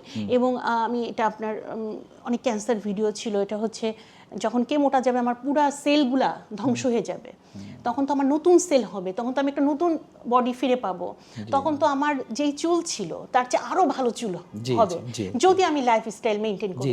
তো এইভাবে মানসিক শক্তি আমি নিয়েছি এবং পুরো কেমো 4 সার্কেল কেমো তে আমি এই মানসিক জোরটা ছিল। কিন্তু একটা বিষয় স্যার, যেটা হচ্ছে আমি তো লাইফস্টাইল তো কেমো শেষ হওয়ার পর থেকে আপনার ভালো খাবারগুলো শুরু করছি, কিন্তু আমার তো টক্সিসিটি ছিল ভিতরে প্রচুর, তারপর কেমোর, তো আমি তখন কিন্তু খুব টক্সিক আচরণ করেছি সবার সাথে। মানে যে কথাটা ধরার না, ওরা তো শুনবে মনে হয়। না হ্যাঁ অবশ্যই, আমি সেটাই বলছি, শুনবে আমার যারা ছিলেন কাছের লোকজন, মানে যারা এই টক্সিসিটিটা উপভোগ করেছেন। জি জি, আমার ক্যান্সার জানিতে আমার মা বাবা, আমার হাজবেন্ড, আমার বোন খুব আমাকে সঙ্গ দিয়েছে এবং আমাকে তাদের জন্য, এবং আমার শ্বশুর, হ্যাঁ, এই 4 জন মানুষের কাছে আমি খুব কৃতজ্ঞ তাদের কাছে। আমি ভিডিওটা অবশ্যই শেয়ার করব, তারা দেখবে, এসেও দেখবে, এবং আমি কখনো আসলে তাদেরকে কাছে যেয়ে বলা হয় নাই, আমি বলছি বলে দেন সবার সামনে। আমার বাবা মা, আমার বোন লোপা এবং আমার হাজব্যান্ড আর আমার শ্বশুর ABM সাত্তার, উনি যশোর শিক্ষা বোর্ডের চেয়ারম্যান ছিলেন। তো উনি খুবই দূরদর্শী নলেজেবল পার্সন। আপনার সবার কাছে আমি কৃতজ্ঞ এই জন্য, নাহলে আমি এটা থেকে এই একটা ফেজ, পরের ফেজটা যে আমি এখান থেকে ব্যাক করছি, এটা কিন্তু স্যার আপনার জন্য। আচ্ছা আব্বন, আপনার ওই যে আমাকে মানা শুরু করা আর আপনার সঙ্গে আমার দেখা হওয়ার এই সময়ের পার্থক্য কতদিন? মানে স্যার সরাসরি দেখা হলো, সরাসরি হয়েছে কি, যেটা যে বিষয়টা, তো এই যে টক্সিক আচরণ করছি, তারপরে এই যে আমার কেমোগুলো ভিতরে গিয়েছে, আমার সারা বডি তো টক্সিক হয়ে গেছে, তারপরে 20টা রেডিয়েশন, মানে ভীষণ চুলগুলা পড়ে যাওয়া, চোখের ভুরু, পাপড়ি, নখ পড়ে যাওয়া, তো এই বিষয়গুলো, এবং যারা কাছ থেকে দেখছে, কিন্তু আমি কিন্তু একটু বুঝতে দেইনি আমার ফ্যামিলিকে যে মানে আমি এত কঠিন অবস্থার মধ্যে দিয়ে যাচ্ছি। কিছু কিছু সময় খুব কাছের মানুষদের সাথে, যেটা ধরার না, তাদের সাথে একটু টক্সিক আচরণ করে ফেলেছি, তারাও হয়তো ভুল বুঝেছে, তারা কিন্তু বুঝে নাই যে আমার ভিতরে কি চলছিল। এটা কিন্তু আমি সবাইকে, যারা কেয়ার গিভার, তাদেরকে একটু বলতে চাই, যদি কোনো ক্যান্সার পেশেন্ট খুব টক্সিক আচরণ করে, যেটা ধরার না, যে কথাটা একটা সিম্পল কথা, কিন্তু সে এর ব্যাপারে খুব টক্সিক আচরণ করছে, ভেঙে ফেলছে, ছিঁড়ে ফেলছে, মারামারি করছে, আপনারা একটু প্লিজ কয়েকটা, মানে 6টা মাস তাকে একটু সময় দিবেন, মানে বডিটাকে পিউরিফাই করার জন্য, এবং সে এটা আবার সে ঠিক হয়ে যাবে, ভুল বুঝবেন না তাদেরকে। আমার অনেক কাছের মানুষের সাথে কিন্তু স্যার এই বিষয়ে, এই সময়টায় কিন্তু দূরত্ব সৃষ্টি হয়ে গিয়েছিল, ঠিক আছে, তারা বুঝে নাই। হ্যাঁ, আমার না বোঝার কারণ না, বোঝার কথাও না, যে এই ল্যাক অফ হেলথ স্বাভাবিক মানুষ, হ্যাঁ স্বাভাবিক মানুষ তো যে ব্যবহারটা পেলো সেটাই মনে রাখে, এখন কেন এই ব্যবহারটা আসলো সেটা তো নিয়ে ভাবে না। তো এইটা তো আমি তো আমার এডিশন শেষ করে আমি তো স্যারের সব কিছু 25-এর প্রায় এক বছর আমি শুরু করলাম। গত বছর আমি অনেক আগে থেকে শুরু করেছি, 24 সাল থেকে শুরু করলাম। পরে আমি ওখান থেকে বসে আমি একটু খুব একটা নিয়ত করলাম যে আমি এখন না একাডেমিক্যালি আর শিখাবো না, আমি একটু সেবামূলকভাবে কাজ করব, এবং আমি যারা খুবই অসুস্থ, যারা একদম শয্যাশায়ী এবং যারা আমাকে বিলিভ করবে, আমি তাদের নিয়ে একটু কাজ করবো, তাদেরকে একটু আলোর পথে ফিরিয়ে নিয়ে আসবো। আমি নিজে হিল হলাম, নিজে আমি এক্সারসাইজ করলাম। আপনি যেদিন থেকে মানে আমার সঙ্গে দেখা হলো, ওই যে যেদিন শুরু করলেন তার কত পরে সেটা বলছেন, সেটা মনে আছে কিনা? আমার সাথে কবে আপনার সাথে 1 বছর, আপনাকে মানার 1 বছর পরে আমার 1 বছর পর দেখা হয়েছে না। এটা হচ্ছে অনেক দর্শকরা অনেক বুঝে না, তো তারা আমার ওই যে সিরিয়াল নেওয়ার জন্য এত ব্যতিব্যস্ত হয়, তো দেখা গেল সিরিয়াল পাচ্ছে না বলে, সরাসরি আমাকে দেখাতে পারছে না বলে সে লাইফস্টাইল শুরুই করলো না, এবং না করে দেখা গেল আরো বড় বিপদে পড়লো। আর যেটা হচ্ছে যে তার আনহেলদি লাইফস্টাইল তো তাকে যে কোনো সময় যে কোনো দিকে নিয়ে যেতে পারে, তো তারা নিজেদেরকে বঞ্চিত করছে। তো এই ব্যাপারে তাদেরকে যদি আপনি একটু বলেন যে আপনি তো 1 বছর পরে আমার সাথে দেখা হয়েছে, হ্যাঁ, তো আপনি তো আমাকে সরাসরি দেখায় তো আর আপনি আমার লাইফস্টাইল ফলো করেন না। আমি কিন্তু তখনও অনেকের কাছে শুনেছি, স্যারের ওখানে ওনাকে তো দেখানো যাবে না, ওনার কাছে 2 মাসও ওনার চেহারা দেখা যায় না, ওনার কাছে অনেক শুনেছে, মানে আরও অন্য ছোট ছোট ডাক্তাররা দেখেন, টেস্ট করেন, এক গাদা টেস্ট দেন, হ্যাঁ, আর অনেক টাকার প্রোডাক্ট কিনতে হয়, এরকম অনেক কথা আমি শুনেছি। কিন্তু আমি কিন্তু ধৈর্য ধরে স্যারের ভিডিও, আমি একটা ডিটারমাইন ছিলাম। স্যারের সব ভিডিওগুলো আমি দেখেছি যে আমি একদম ভিডিও দেখে পরিপূর্ণ সুস্থ, এবং আমি কেন, আমার সাথে আরও যারা আছে তাদের একজন হলেও আমি তাদেরকে সুস্থ করে আমি স্যারের ওখানে নিয়ে যাবই। মানে আমি যে স্যারকে শুধু ফলো করে স্যারের ভিডিও শুনে আমরা সুস্থতা অর্জন করেছি, এটা আমাকে বলতেই হবে। এটা আমার এই যদি কৃতজ্ঞতাটা যদি আমি প্রকাশ না করি, এটা আমার জন্য খুব অধর্ম হয়ে যাবে। তো আমি স্যারের এই ভিডিওগুলো দেখে কিভাবে আমি রোদে যাব, হাঁটবো, কিভাবে সেলুলার টক্সিসিটি থেকে বেরিয়ে আসবো, কি প্যারাসিম্প্যাথেটিক, কি সিম্প্যাথি, এগুলো কিছুই আমি জানতাম না। আমি সব কিন্তু স্যারের ভিডিও দেখে শিখেছি। অনেক সুন্দর সুন্দর ভিডিও, অনেকক্ষণ আমার একটা নোটবুক আছে, আমি নিয়ে আসছি স্যারকে দেখা, লিখে লিখে আমি ভুলে যাই তো, মাঝে মাঝে পড়ি, লিখে লিখে আমি এটা করেছি। এটা তো করতে হবে, আপনাদেরকে এখান থেকে বের হয়ে আসতে একটু এই কষ্টগুলো করতেই হবে। আমাকে তো দেখতে পাচ্ছেন, সবচেয়ে কঠিনতম ভয়াবহতম রোগ থেকে আমি ফিরে আজকে এখানে আসছি, এবং আমার সাথে কিন্তু অনেকে সুস্থও হচ্ছে, আমি সেটা পরে আসছি। তাহলে এখানে এই যে আজকে আপনি এখানে বসে, হ্যাঁ, এই যে আমার পাশে, এবং এই যে আপনি, এটা আরেকটা মজার ঘটনা স্যার। তো আমি তো তখন আমার মানে খুবই ভালো লাগছে। মানে আমি যখন এটা দেখতাম, শুনতাম, আচ্ছা ঠিক আছে একটু মেনে দেখি না, যাবো স্যারের কাছে একদিন। তো এটা করলাম। আমার একজন আপা ছিলেন, আর একটা আমার ডাক্তার বান্ধবী ব্রাহ্মণবাড়িতে, সিনিয়র কনসালটেন্ট গাইনোকোলজিস্ট, ও বলো তুমি আমার সাথে একটু নিয়ে নাও এক্সারসাইজে প্লিজ, হ্যাঁ তুমি আসো, ঠিক আছে। 3 জন আমরা এক্সারসাইজ করতাম, হেলদি লাইফ লিড করতাম। আমি প্রচুর স্যারের খাবার কিন্তু ব্রাহ্মণবাড়িতে পাঠিয়েছি, ওকে খেয়েছে। হ্যাঁ, তো আমি কিন্তু আগেই খাইনি, আমি কিন্তু আগে আমার শরীরটাকে, আমি তখন কিন্তু কেমো দেওয়ার পর আমার প্রায় 75 কেজি ওজন হয়ে গেছে। আমি কিন্তু ওই সময় থেকে 1 বছরে 20 কেজি ওজন কমিয়েছি স্যার। কিন্তু এবার হেলদি হইতে, আনহেলদি হইতে না, এবার কিন্তু আমার এই জন্য আমি কিন্তু আরো মনে হয় যে আমি আমার চুল আরো ভালো হয়েছে, আমার স্কিন আরো ভালো হয়েছে, আমি মনে করি, কারণ তখন যেটা ছিল, আমরা সবাই মনে করি, তাই না দর্শক? তো এই আমরা দেখতে পাচ্ছি আর কি, মানে যেটুকু পাচ্ছি, কারণ হচ্ছে তখন তো আমার আনহেলদি ওয়েতে আমি ওয়েট রিডিউস করেছি, কিন্তু এবার তো হেলদি ওয়েতে করেছি। এবং আমি সবসময় যে ইন্ডিয়াতে টাটাতে গেছিলাম যে reduce overweight and prevent recurrence of cancer, ওটা লেখাই ছিল তাদের ওখানে। হ্যাঁ, তো ওটা আমি সবসময় একটা বিশ্বাসী, if you think you can, you can, of course. হ্যাঁ, তো আমি পারবোই, স্যারের এই লাইফস্টাইল অবশ্যই মেনটেন করতে পারবো। এবং এরা যে বলে এত টাকা পয়সা দিয়ে কিনে খেতে হয়, এটা যে খেতে না হয়, এবং আমিও এটা করব। এবং যে আরেক নাজমা আপা আছে আমার, উনিও সিভিয়ার পেশেন্ট ছিলেন, একদম severe arthritis, fatty liver, 25 KG overweight, 35 insulin দিতে হতো। হ্যাঁ, হাইপার থাইরয়েড, তার থাইরয়েডিজম, সে তার মানে এই বিষয় মানে চেহারাটারও একদম ব্যতিক্রমী অবস্থা ছিল, হাইপোথাইরয়েডিজম, সরি। তো এই যে ছিল, এই বিষয়গুলো ছিল, তো উনাকে আমি পেলাম মনের মতো, যা বলি তাই শুনে, একেবারে ওবিডিয়েন্ট 100। মানে আমি যেটা পারতে পারি নাই স্যার, সে সেটা পেরেছে, আলহামদুলিল্লাহ। মানে স্যার উনাকে নিজে, নাজমা আক্তার। আচ্ছা আচ্ছা। তো আমি মনে করি যে মানে আমি যেটুকু পারি না, সে কিন্তু সেটা পেরেছে। আমি তাকে দেখে, মানে আমি আমার স্টুডেন্টকে দেখে আমি ইন্সপায়ার্ড হচ্ছি, এইটা একটা মানে বলে কি, কিন্তু আমার মনে মনে ছিল, কিন্তু আমার একটা ভরসা ছিল, আমি তো ডক্টর না, কিন্তু আমি যে এটা করাচ্ছি, উনি কি হাইপো হয়ে যায়, ওনার এতই, কিন্তু আমার একটা খুব ভরসা ছিল না। আমি তো খুব কষ্ট করে পরিশ্রম করে স্যারের ভিডিওগুলো দেখছি, আমি তো স্যারের সব কথাগুলো, যদি কোনো ভুল, আমি তো স্যারকে যেয়ে ধরবো।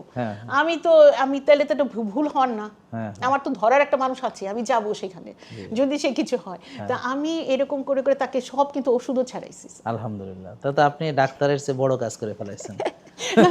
আপনার ইয়ে দেখে আপনি যে, না, ডাক্তারের চেয়ে বড় কাজ মানে আপনি এখন পর্যন্ত ধরেন কোনো ডাক্তার তো আপনার জীবনে পেয়েছেন কিনা, যারা ওই যে কনভেনশনাল ওয়েতে যারা ডায়াবেটিসের চিকিৎসা করে, তো তাদের একটি রোগী তাদের ওষুধ মুক্ত হয়েছে কিনা একজন ডাক্তার দেখাতে পারবে?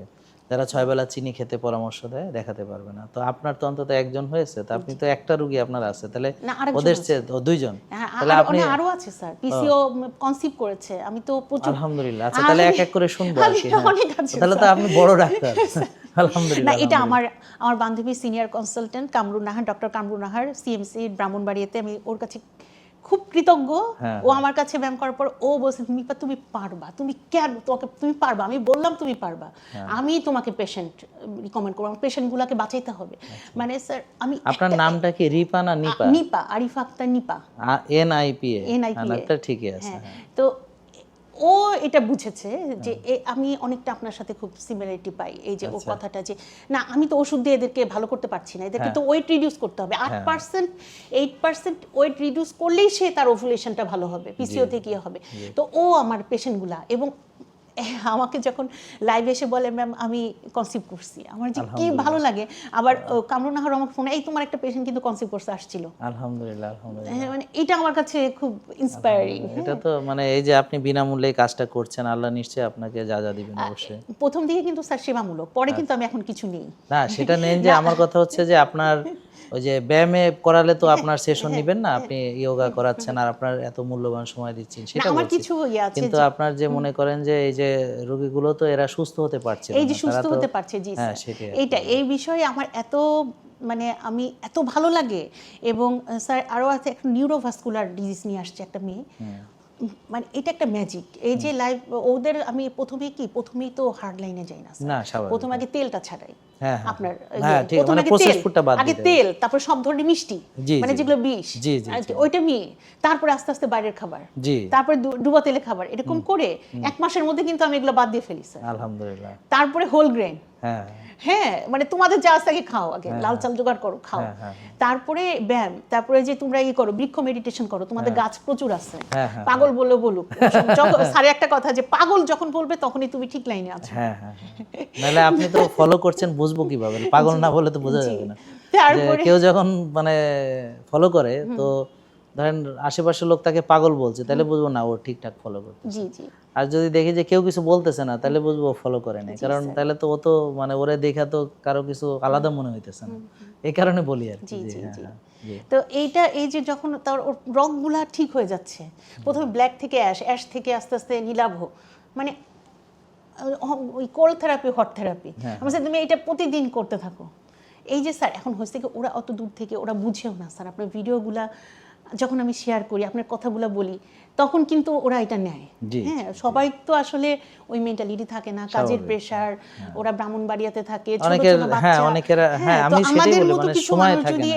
এই এটাও কিন্তু একটা সাদাকা, এটা যে আমি না বোন, এই যে আপনি যে এটা করছেন, আসলে আজকে এখানে আপনাকে আমরা মানে যে প্রেজেন্ট করছি, তার প্রধান কারণ হলো আপনার এই যে কর্মকাণ্ডগুলো আর কি, যেগুলো আপনি করছেন অলরেডি। হ্যাঁ, you are now contributing for the society, for the humanity and of course আমাদের দেশের জন্য এবং ফর দ্য ওয়ার্ল্ড অফকোর্স। হ্যাঁ, তো এই কাজটাই আমরা চাই যে সবাই যেন করুক আর কি। এবং যখন আপনি একটা ব্যায়াম করাবেন, একটা লাইফস্টাইল, সুন্দর লাইফস্টাইলের সাথে, তখন তার কোনো রোগ তো থাকবেই না, সে যে রোগই থাক আলহামদুলিল্লাহ লাইফস্টাইল জনিত যে কোনো রোগ থেকে সে ভালো হয়ে যাবে, একদম সুস্থ।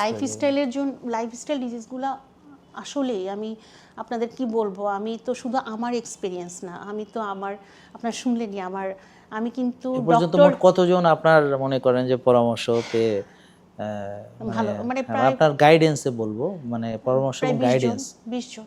আলহামদুলিল্লাহ, বলেন কি? তাহলে একদিন আমি একটা সবার সামনে ঘোষণা দিচ্ছি, বোন যদি ওদেরকে নিয়ে আসতে পারে সবাইকে, তাহলে আমার এখানে একদিন দাওয়াত থাকলো তাদের সবার। আমরা যেভাবে সাকসেস মিট করি, তো ওদিন আমাদের success meet with Nipa with মানে আমি থাকলাম সাথে।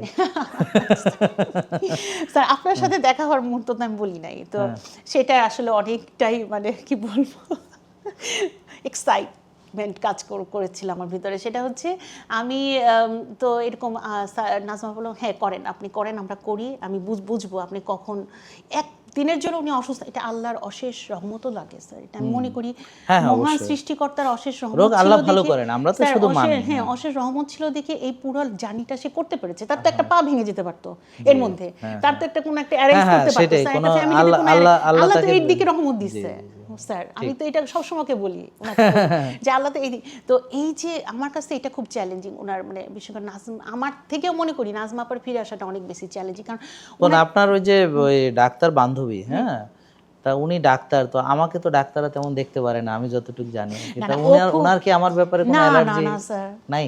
ও খুবই পজিটিভ, সে ভালোকে ভালো বলবেই। আর স্যার একটা কিছু করতে সমালোচকরে তো আমরা ভয় পাই না, ভয় পাই কি স্যার? কোনো কিছুতে যদি তার কোনো কোয়ারি থাকে সে বলবে, সে বলে, হ্যাঁ সে অবশ্যই বলবে, সে তো যদি অনেস্ট হয়, সততা। কিন্তু আসল দিকটা যে না লাইফ সে তো একটা খুব আমার ব্রিলিয়ান্ট একটা বান্ধবী সে। হ্যাঁ, সে কিন্তু ব্রাহ্মণবাড়িতে অনেক বড়, মানে সে কিন্তু মেইন সেই সিএমসি হসপিটালের সে।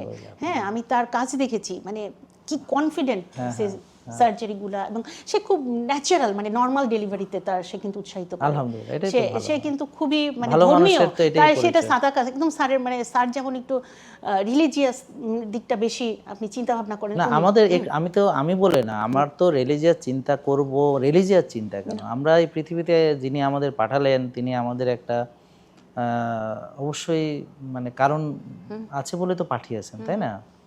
তো এখন ওনাকে ভুলে গেলে তো আর সেটা আমি এই পৃথিবীতে এসে লাভ হলো কি? মানে এটা তো আমি এটাকে রিলিজিয়াস মনে করি না, আমি তো এটাই একমাত্র মনে করি যে এটাকে আপনি কোনো আলাদা কিছু না, যে আমরা এই পৃথিবীতে আসলাম, আমরা খলিফা। তো এখন আমি যদি আমার যে যিনি পাঠালেন তিনি আমাকে একটা মিশন দিয়েছেন, একটা ভীষণ মিশন সব দিয়ে দিয়েছেন, তা এর বাইরে তো আর কিছু নাই। তো এখন এই যে আমরা যে মানুষ এখানে হয়তো আসছে এক একজন যে আমার ডায়াবেটিস ভালো করার জন্যে বা আমার ওজন কমানোর জন্য, সেটা তার মোটো নিয়ে আসছে, বাট আমার তো মানে তরিকা হচ্ছে একটাই, সেটা হচ্ছে যে আমাকে যেভাবে সৃষ্টিকর্তা চলতে বলেছেন আমি যদি তাই চলি তাহলে তো আমার এগুলো কিছুই নেই, রোগ নেই, কিচ্ছু হবে না। তা এই বিষয়টা তো আসলে একটা বিষয়। তা এখানে যেমন আমরা বলছি মেডিকেল বিষয়, রিলিজিয়াস বিষয়, অর্থনৈতিক বিষয়, তারপর পারিবারিক বিষয়, আসলে বিষয় কিন্তু একটাই, সেটা হচ্ছে যে আমরা সব জায়গাতেই আমার সৃষ্টিকর্তা যেমন পছন্দ করবেন তেমন চলার চেষ্টা করব। এতে আমি আলাদা কোনো এটাকে মনে করি না।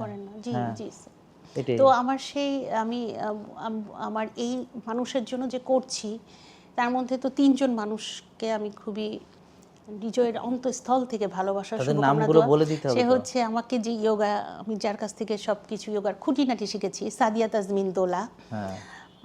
দোলা তো খুশিতে দুলবে। আমার বান্ধবী ডক্টর কামরুন নাহার, এবং সেই সাথে আমাদের সবার প্রিয় আমন্ত্রণ। হ্যাঁ, অবশ্যই অবশ্যই স্যার কিন্তু আমন্ত্রণ দিয়ে দিয়েছে একদম সরাসরি ক্যামেরায়। আর সেই সাথে আমাদের সবার প্রিয় ডক্টর জাহাঙ্গীর কবির স্যার। এই তিনজনের কারণ এই 3 জনের সমন্বয়ে আমি যে জিনিসটা জ্ঞানটা অর্জন করেছি, এবং কামরুন নাহার আমাকে বিশ্বাস করে, আমার উপর ভরসা করে একটা ডাক্তারের রিকমেন্ড কিন্তু অনেক বড় জিনিস কিন্তু স্যার এখানে কিন্তু আসছে দেখবেন, সে বুঝছে যে আমি এটা পারবো। হ্যাঁ, অবশ্যই। নাহলে কিন্তু এটা কিন্তু তার কিছু পেশেন্টের হয়ে গেলে কিন্তু তার উপরে যাবে এটা স্যার, অবশ্যই। হ্যাঁ, এবং সেটা আমি জানি না কতটুকু সে বলতে পারবে, করতে চেষ্টা করছি 100% অনেস্টলি করছি দায়িত্ব নিয়ে। এবং এই যে ওরা যখন খুব খুশি হয়, স্যার যখন নিয়ে আসবো তখন দেখবেন, এবং তারা যখন কৃতজ্ঞতা বোধ করে এবং বলে যে আমি দোয়া করি ম্যাম আপনার জন্য, এটা কিন্তু স্যার খুবই, আপনি তো সবসময় পান স্যার, আপনি জানেন এই অনুভূতিটা কেমন।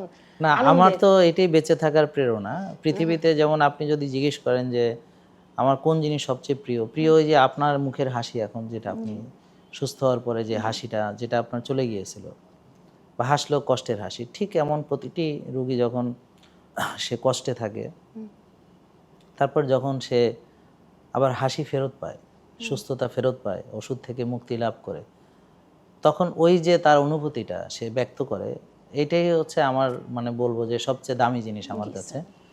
তো এই পৃথিবীতে আমার মতে সবাই যদি, যেমন আমি আপনাকে এখন কয়েকটা কথা বলি, এটা অনেকের জন্য কাজে লাগবে হয়তো, এই জন্য সেটা হচ্ছে, ধরেন কেউ ডাক্তার আপনারা হতে চেয়েছিলেন, কিন্তু কখনো ডাক্তার হওয়ার হয়তো সুযোগ হয়নি, বা যে কোনো কারণে হয়তো আপনি হতে পারেননি।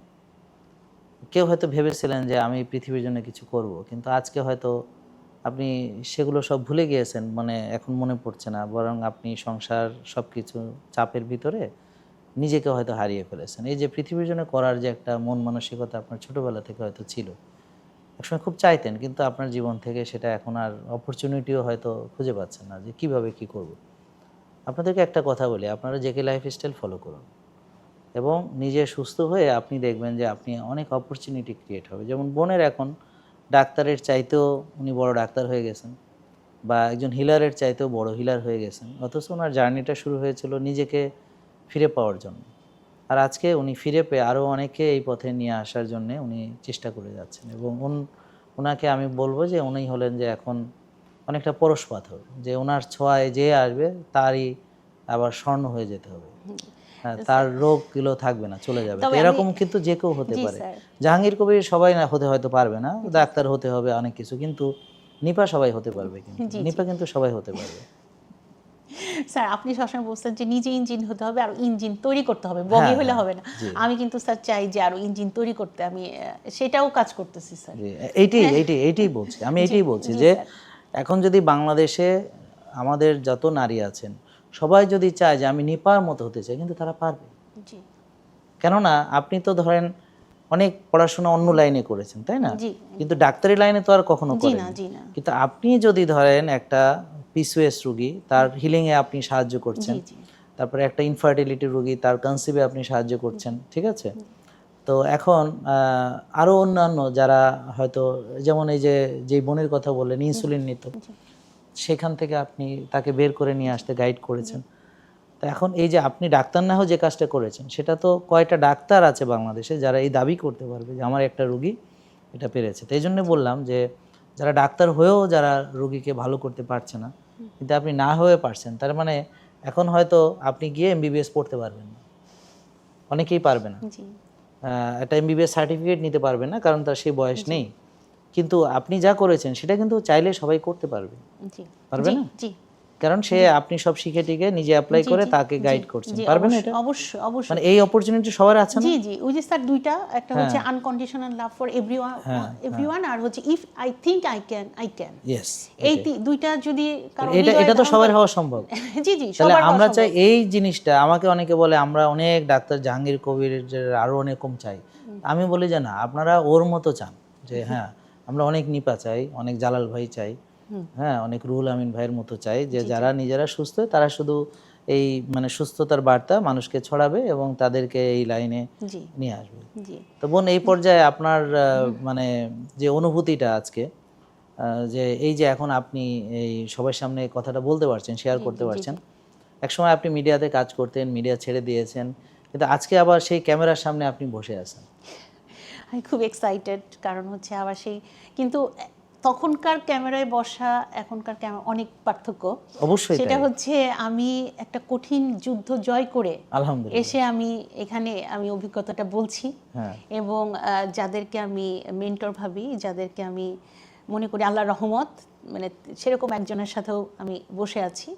কারণ আল্লাহর রহমত ছাড়া আসলে আল্লাহ তাদেরকে ভালোবাসবেন এবং রহমত দান করবেন, এবং তখন কিছু মানুষকে তার পিছনে দিয়ে দিবেন, যে যাদেরকে অবলম্বন করে আমরা আলোর পথ দেখব। সেটা তো সৃষ্টিকর্তার রহমত ছাড়া হয় না, উনি তো মানুষের মধ্যে এই জিনিসটা দিবেন, তারপরে সেই মানুষটাকে আমি পাবো, তাই না? সো এই বিষয়টা, তো যখন আমি তো এটা স্যারের সাথে দেখা হওয়ার বিষয়টা বলতেই পারলাম না, তো আমি তো যখন সুস্থ হয়ে গেলাম তো বললাম যে নাজ বাবু আমরা তো মোটামুটি এখন সুস্থ। স্যারকে আমি সব ভিডিও তো দেখি, স্যার বলছে যে ক্যান্সার পেশেন্টদের হোমায়ার 0.5 আনতে হবে, ইনসুলিন 3 আনতে হবে। তো আমি যখন বুঝছি এটা আমার এটা মনে হয় এসে গেছে, আমার এবার আসছেই, আপনারও আসছে 1, আপনি যতই আপনার 25 থাকুক 50, আমি ধরে নিলাম আপনার যে অবস্থা ছিল 50 ছিল, আপনার 1 আসছে, চলেন এবার আমরা যাই টেস্টটা করি। টেস্টটা করলাম স্যার, যখন আসলো ঈদের দিন স্যার, আমি ভিডিও করে রেখেছি এটা, যে আমি 0.5 এবং ওনার 1.5, মানে আপনার কাছে নাই সেই, এবং নাজমা আপা তো আর আমি তো অনেক পর থেকে স্যার আপনার প্রোডাক্ট, যখন আমরা মানে আমরা ভালো হয়েছি তখন দেন একটু একটু করে, ধরেন প্রথমে হলুদটা নিলাম, তারপরে অ্যাপেল সিডার ভিনেগারটা, একদিন কোকোনাট সিডার নিলাম, তারপরে একদিন তেল নিলাম, তেল তো 3 মাস চলে যায়, তারপরে আস্তে আস্তে সরিষার তেলটা, আগে রান্নার তেলটা চেঞ্জ করলাম, এইভাবে করতে করতে দেখলাম কি প্রথম দিকে একটু খরচটা মনে হয় একটা ধাক্কা, কিন্তু পরে আর কোনো তেমন, কিন্তু সত্যি স্যার, আর একটা সরিষার তেল তো অনেক দিন যায় স্যার, 5 জনের একটা ফ্যামিলির 1.5 মাসের বেশি চলে যায় স্যার, যদি পরিমিত ইউজ করা যায়, যেটা কিন্তু অন্য তেলে যায় না, তেল তো বেশি খাওয়া যাবে না, এটা খরচ না, এটা কিন্তু খরচ না স্যার, এটা তো ইনভেস্টমেন্ট। অবশ্যই সে সুস্থ হলো, আর আপনি যদি কম্পেয়ার করেন যে আপনি কি পরিমাণ কেমোতে খরচ হয়েছে, কি পরিমাণ অপারেশনে খরচ হয়েছে, কি পরিমাণে আপনার রেডিয়েশনে খরচ হয়েছে, আর কি পরিমাণে আপনার বিদেশ ভ্রমণে খরচ হয়েছে, আর কি পরিমাণ আপনার উপর টর্চার হয়েছে, এগুলো যদি সব এবার একসাথে নিয়ে আসেন তাহলে এটা কেমন হবে? মানে এই জন্যই তো স্যার এই জিনিসটা যেন আবার ফিরে না আসে, আমরা কারণ কি পরিমাণ খরচ হয়েছে আপনার কি আসলে ধারণা আছে? আপনার কি পরিমাণ খরচ হয়েছে তো স্যার 15 লাখ। আর জীবনের যে কষ্ট, আর সবচেয়ে বড় কথা হচ্ছে এই যে আমার ট্রমা, আমি ট্রমাটাইজড, ট্রমা থেকে ফিরে আসছি, সাফারিংস, মন খারাপ, এটার সাথে কি টাকা দিয়ে সব হয়? এটার সাথে তো আর যখন আপনার একটা লোক 12-14 হাজার টাকার ওষুধ খায়, সেখানে সে শুধু খাবারটা সে নিজে খাচ্ছে, এমন না যে তার ঘি গিয়ে, আপনার ঘি তো আর আমি গিয়ে খাইনি, জি জি জি জি, আপনি তো দাওয়াতও দেন নাই, তাহলে এখন যে মানে বরং এটা বলতে পারি যে আমার এখানে আপনি দাওয়াত খাইছেন। হ্যাঁ স্যার, মানে বলতেছি সত্যি স্যার। আর আপনাদের খাবারটা যে মজা, আলহামদুলিল্লাহ। মানে ওটসের যে ইয়াটা। আচ্ছা বোন, আপনি তো দেশে বা বিদেশে অনেকে গেছেন, অনেক ভালো ভালো মানুষের সঙ্গে, আপনি বলেন তো যে এই যে মানে আমাদের যে রেস্টুরেন্টের ব্যাপারে মানে আপনার অনেস্ট ওপিনিয়ন দেন, মানে আসলে কি এরকম রেস্টুরেন্ট পৃথিবীতে আপনার জানা মতে আছে? রেস্টুরেন্ট তো পৃথিবীতে নাই এরকম, মনে করি আমি তো পুরো ইন্ডিয়া, হায়দ্রাবাদ, চেন্নাই, না নাই কেন বলছেন? এটা নাই, কেন কারণ হচ্ছে স্যার এটা তো এই যে আপনার প্রত্যেকটা খাবারে যে আমরা প্রাকৃতিক বিশুদ্ধতা পাই, এটা তো নাই। এই যেমন পিঙ্ক সল্ট দিয়ে আমরা রান্না করছি, তারপর আমরা এই যে অর্গানিক অলিভ অয়েল ব্যবহার করছি, অর্গানিক আপনার কোকোনাট অয়েল ব্যবহার করছি, প্রাকৃতিক ঘি ব্যবহার করছি, মানে সার্টিফাইড অর্গানিক, হ্যাঁ এমসিটি, হ্যাঁ এমসিটি করছেন। তারপর কফিতে আবার অর্গানিক কফি বিন, হ্যাঁ অর্গানিক কফি বিন, এটা এইরকম কফি তো অসম্ভব, কিন্তু দাম তো সেই হিউজ। হ্যাঁ সেটাই, স্টারবাকে যে যদি আমি খেতে যাই সেই তো হিউজ, কিন্তু এটা কি পাবো? না এটা আপনি পাবেন না, এটা তো পাবো না, সেটাই তো। ওরা শুধু কফি দিয়েই যে টাকাটা নিচ্ছে, আমাদের এখানে অর্গানিক কফি বিন, তারপর হচ্ছে মানে সার্টিফাইড অর্গানিক এমসিটি, তারপর হচ্ছে নারকেলের তেল, ঘি, there are lot of things, pink salt, এগুলো আমরা যখন অ্যাড করছি তো এটার দাম তো হওয়ার উচিত আরো অনেক বেশি, কিন্তু সেটা তো আর আমরা ওভাবে ইয়ে করছি না। মানুষ বুঝে না, কি বলবো এখন যে 20 টাকায় কফি খায়, ও এসে বলবে এত টাকা, মানে বলবে আর কি সবাই। রেস্টুরেন্ট কেন স্যার, রেস্টুরেন্ট তো আছেই। এটা আমি তো স্যার হায়দ্রাবাদের এআইজিতে গিয়েছি, চেন্নাইতে গেছি, মুম্বাই টাটা গিয়েছি, তখন আপনার হসপিটালে কিন্তু আপনার মেডিকেল সেন্টারে আমি আসিনি। ওখানে যে আমার কাছে ভালো লাগছে, এত ভালো লাগে, এরকম যদি বাংলাদেশে একটু পাইতাম, এত সুন্দর বসার অ্যারেঞ্জমেন্ট ওদের, মানে ভালো খারাপ। এই যে আমি ক্যান্সার নিয়ে গেছি টাটাতে, আমার কিন্তু খারাপ লাগে না, ঘন্টার পর ঘন্টা ওয়েট করছি, কিন্তু আমি যদি বাংলাদেশে এরকম পেতাম।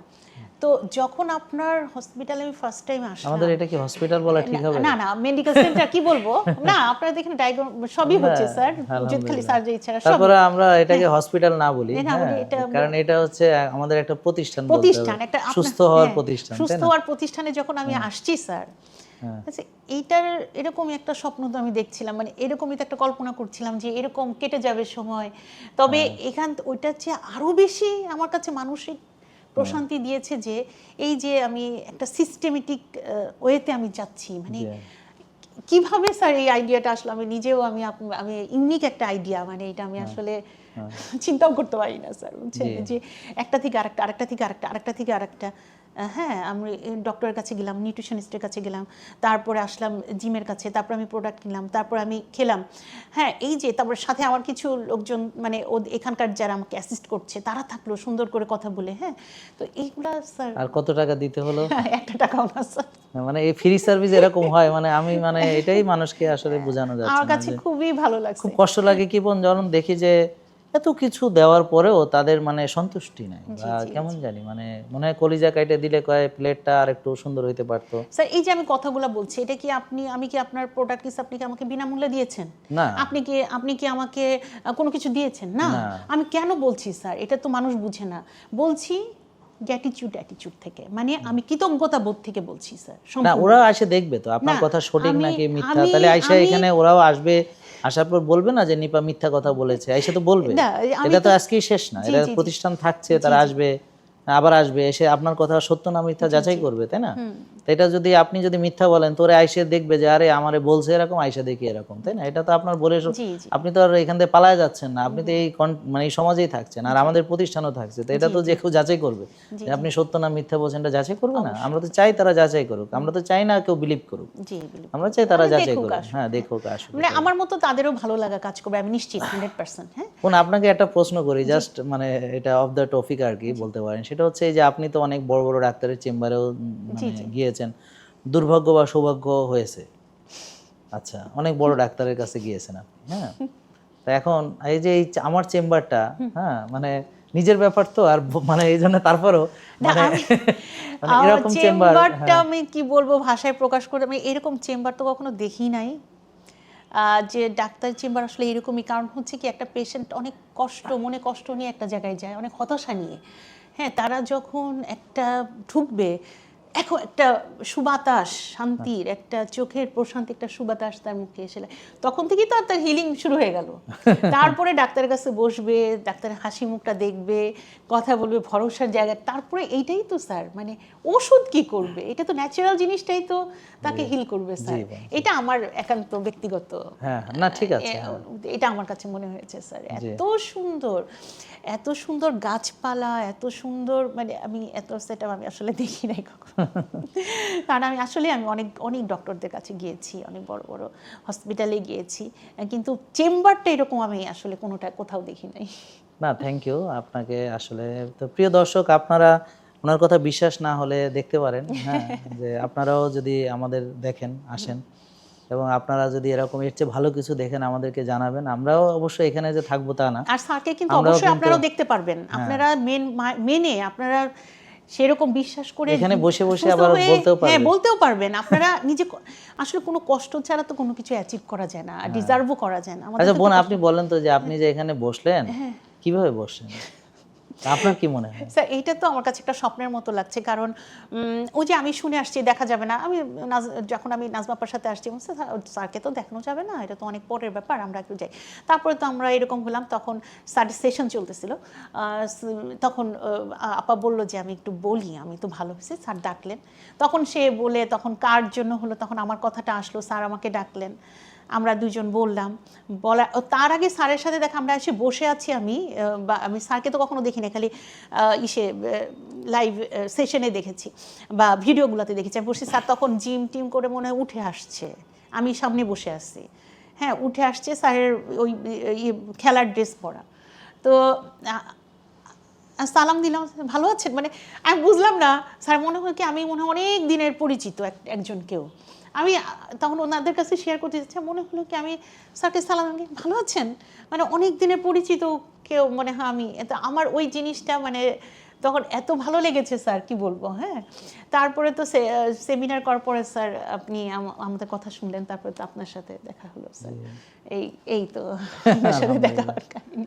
আলহামদুলিল্লাহ। তো এই যে আপনার বোন এই যে জার্নিটাতে আপনার মানে কোন জিনিসটা মনে হয় যে আপনার আগে যে হেলথ নলেজ ছিল, তারপর পরবর্তীতে চেঞ্জ হলো, হ্যাঁ, যেমন আপনি এখানে খাবারের বিষয়টা বললেন যে কোনটা অর্গ্যানিক আমরা বুঝি নাই, জি জি জি। তো এই বিষয়টা যদি আর একটু বিস্তারিত বলে, আরো কি কি বিষয় আপনি মনে করেন যে মানে মানুষ যারা এখনো বুঝতে পারছে না যে লাইফস্টাইল সম্পর্কে, কোন কোন জিনিসটা আপনার ইউনিক মনে হয়েছে, বা সাধারণ যারা হেলথ কনসাস তারাও যে হেলথ কনসাস না, মানে না বুঝেই তারা নিজেদের হেলথ কনসাস ভেবে তারা আবার একটা বিভ্রান্তির ভিতরে আছে, এবং সে অনেক কষ্টও করছে, কিন্তু আসলে আলটিমেটলি আবার দেখা যাচ্ছে বিপদে পড়ছে বা পড়তে পারে ভবিষ্যতে।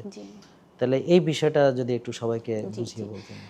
স্যার প্রথমে হচ্ছে আমি তো হেলদি লাইফ, মানে খাবার দাবার, হেলদি খাবার দাবারের বিষয়টা এখান থেকে খুব ভালোভাবে অ্যাচিভ করেছি, যেটা আমি বুঝতে পেরেছি এবং সেভাবে খাচ্ছি। যে আমি আসলে আমার একটা পার্ট ছিল নিউট্রিশন, কিন্তু আমি এই যে হেলদি ফ্যাটগুলা এগুলা কিন্তু বুঝি না, যেটা আমাকে। আরেকটা বিষয় আমি বলি, সেটা হচ্ছে দামের বিষয়টা একটু, মানে কারণ হচ্ছে যে এই যে আমাদের যে বলে দামটা বেশি, এখন আমি তো বিশ্বাস করি এখানে এই কথাটা আমার প্রতি ইনজাস্টিস হয়। কেন, আমি একটু আমার যুক্তি দেই, তারপর আপনি এটা আপনার মানে ইয়াটা বলবেন আর কি, মতামতটা দিবেন। আমার যুক্তি হলো যে আপনি যে দামটা বেশি বললেন, এখন যদি আপনি রাতা মোরগকে ফার্মের মুরগির সাথে তুলনা করে বলেন যে রাতা মোরগের দাম বেশি, তাহলে এটা ঠিক আছে, ফার্মের মুরগির চেয়ে রাতা মোরগের দাম বেশি। রাতা মোরগটা দামি জিনিস, তাই না? তো এখন এই যে আমাকে এসে বলে এখানে তেলের দাম বেশি রাখা হয়, উদাহরণ।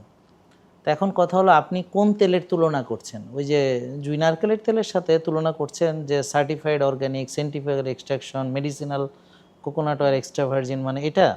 তাহলে এখন যদি তুলনাই করতে হয় তাহলে কি করতে হবে, না আমি দাম বেশি রাখছি কিনা, তাহলে তুলনা কোথার সাথে করতে হবে? সেম মানের আরেকটা তেল আপনার তার সাথে এটাকে তুলনা করতে হবে, তাই না?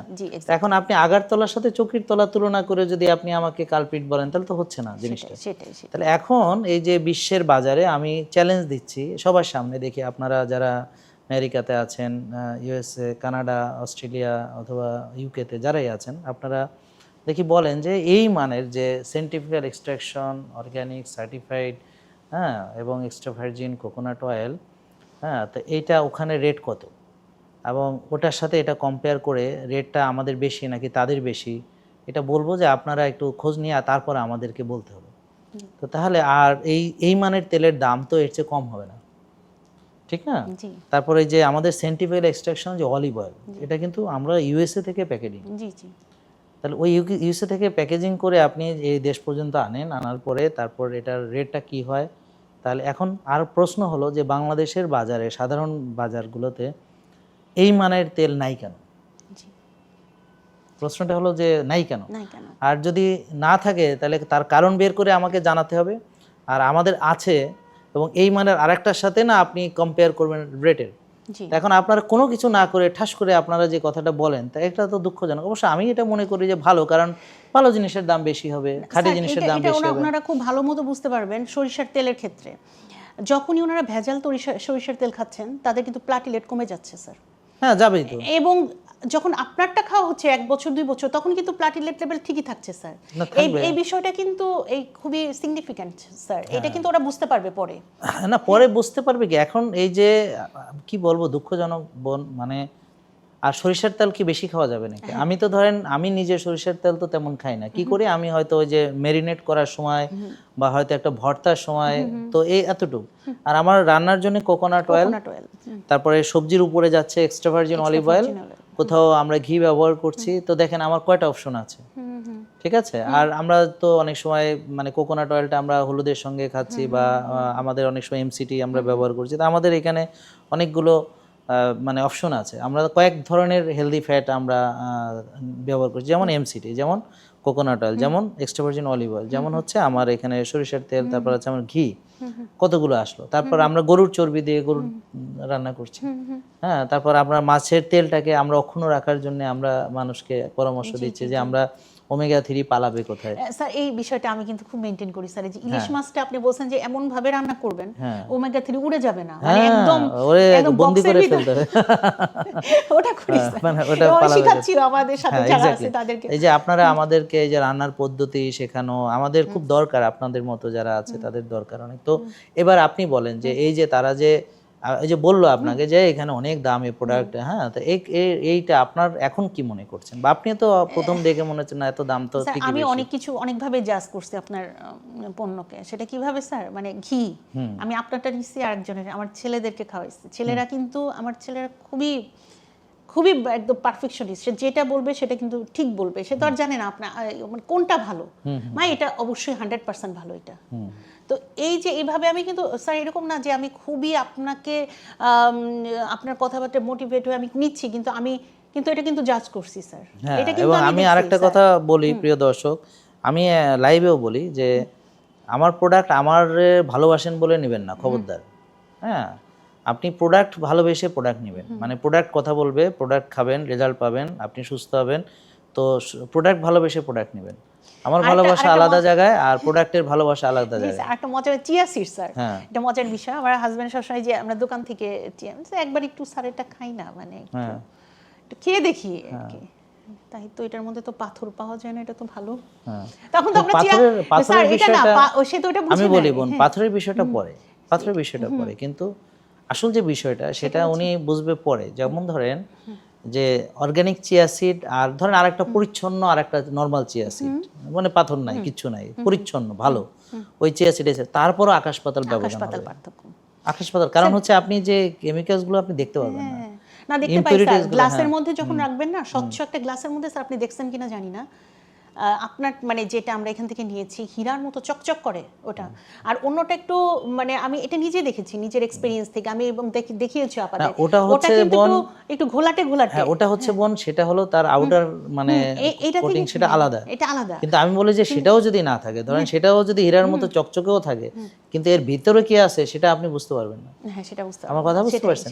এই জন্য ধরেন একটা নরমাল আর একটা সার্টিফাইড অর্গানিক প্রোডাক্টের ভিতরে আকাশ পাতাল ব্যবধান। এখন দুঃখজনক হচ্ছে আমি এমন একটা দেশে বাস করি যেখানে সার্টিফাইড অর্গানিক মানুষকে চেনাতে হয় আমাকেই, কারণ তারা ইতিপূর্বে এটা চেনে নেয়। আর সবচেয়ে বড় কথা হলো 19 সালে অনেকেই চিয়া সিড চিনতো না, অনেকে ভিনেগার চিনতো না, অনেকে অর্গানিক হলুদ চিনে নাই, অনেকে অর্গানিক কোকোনাট অয়েল চিনে, এগুলো সব আমাকে বোন চেনাতে হচ্ছে মানুষকে, এবং অনেক কথা শুনে স্যার। হ্যাঁ এই জন্য আই ডোন্ট কেয়ার যে কে তারা কি বলে, কিন্তু আমার কথা হলো যখন দে আর ইনজাস্টিং, তারা জুলুম করছে আমার প্রতি অবশ্যই কথার মাধ্যমে, তো সেটা হচ্ছে ভয় লাগে যে তারা জুলুম করছে, তো আল্লাহ দেখছেন, তো এর যে যদি আল্লাহ রুষ্ট হন তাদের প্রতি, আমার কষ্ট লাগে সেখানে। দেখেন আমি কিন্তু আমার শত্রুর প্রতিও আমার খুব মানে মায়া লাগে, কেননা কি আমাকেও শত্রুতা করছে, এটা আমার জন্য কোনো সমস্যা না, আই ডোন্ট কেয়ার, ইভেন যদি তারা ডাক্তারও হয়, কেননা ও আসলে নিজের আমলনামাগুলো ক্ষতিগ্রস্ত করছে, আমার এই জন্য মায়া লাগে। কারণ দিন শেষে ও মারা যাবে, আমিও মারা যাব, আমার শত্রু তো আর পৃথিবীতে থাকবে না, কারণ ওরা মরে যাবে,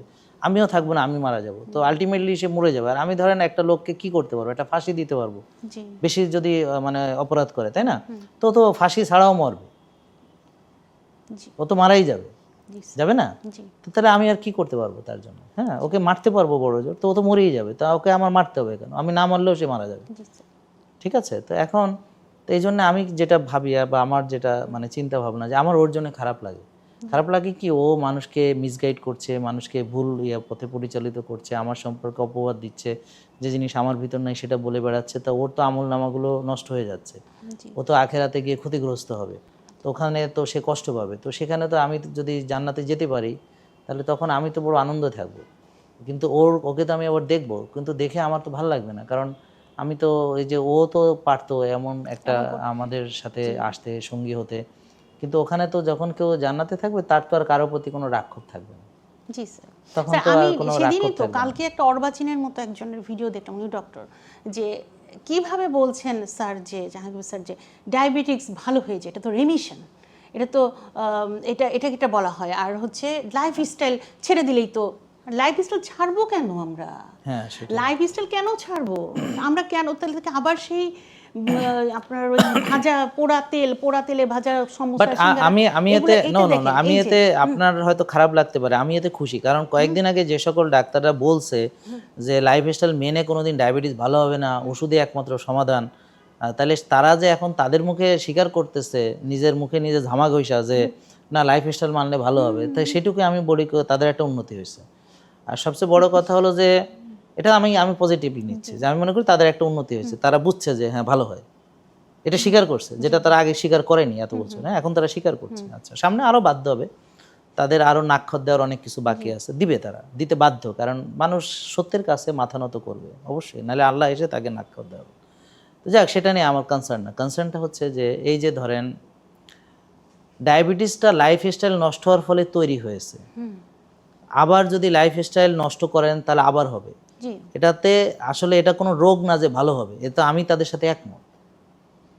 আমি তো বলি নাই যে ডায়াবেটিস ভালো হবে, মানে কি, মানে হচ্ছে যে ওরা বলতেছে ডায়াবেটিস কখনো ভালো হবে না, আমি বলছি যে ডায়াবেটিস ভালো হবে, এবং আমি এটা বলছি ডায়াবেটিস কোনো রোগও না, আমি বানাইছি, আমার অনিয়মের ফলে আমি বানাইছি, আমার ছিল না, আমার জন্মগত না, আমি তৈরি করছি, এখন আমি বুঝছি যে এটা ভুল হয়েছে, ভুল করে আমি তওবা করে এখন আমি আবার নিয়ম মেনে ভালো হয়েছি, সুস্থ, এখন আগের মতো হয়েছি, এখন আমি যদি আবার ভুল করি তাহলে তো আমার এটা আবার আসবে।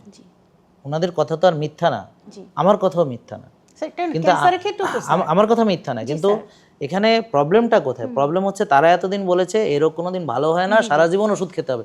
আমার কথা হলো তাহলে ওষুধ যে ছাড়তে পারবে এ কথা তোমরা এতদিন বলনি কেন? প্রশ্ন তো সেখানে, সেই ব্যাপারে উত্তর দাও দেখি, তোমার কত বড় বুকের পাটা আছে, এটা বলো, যে তুমি যদি এতদিন বলছো যে ওষুধ খেতেই হবে আর ওষুধ ছাড়া যাবে না, এবং ওষুধ দিতে দিতে ইনসুলিন, আর সবচেয়ে বড় কথা হলো তুমি যে তাদেরকে পরামর্শ দিচ্ছ সেটা ভুল, তুমি তাকে 6 বেলা চিনি খাওয়াচ্ছ কেন?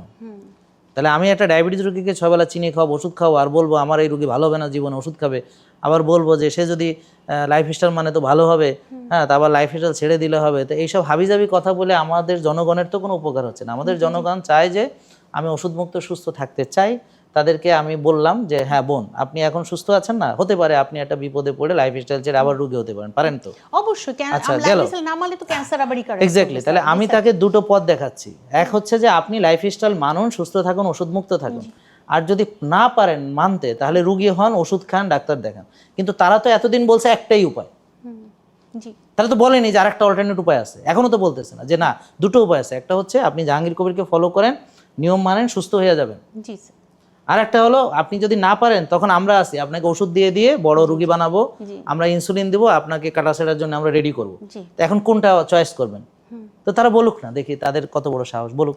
তারা বলবে যে হ্যাঁ তোমরা জেকে লাইফস্টাইল ফলো করো বা একটা হেলদি লাইফস্টাইল ফলো করো, করে তুমি ডায়াবেটিস রিমিশনে নিয়ে যাও, ওকে ইটস ওকে, তুমি রিমিশনেই নাও, ওকে। তা রিমিশনে যে নেওয়া যায় সেটা বলেনি তো এতদিন, কই বলেনি তো। আপনাদের বলেছে কাউকে যে রিমিশনে নেওয়া যাবে?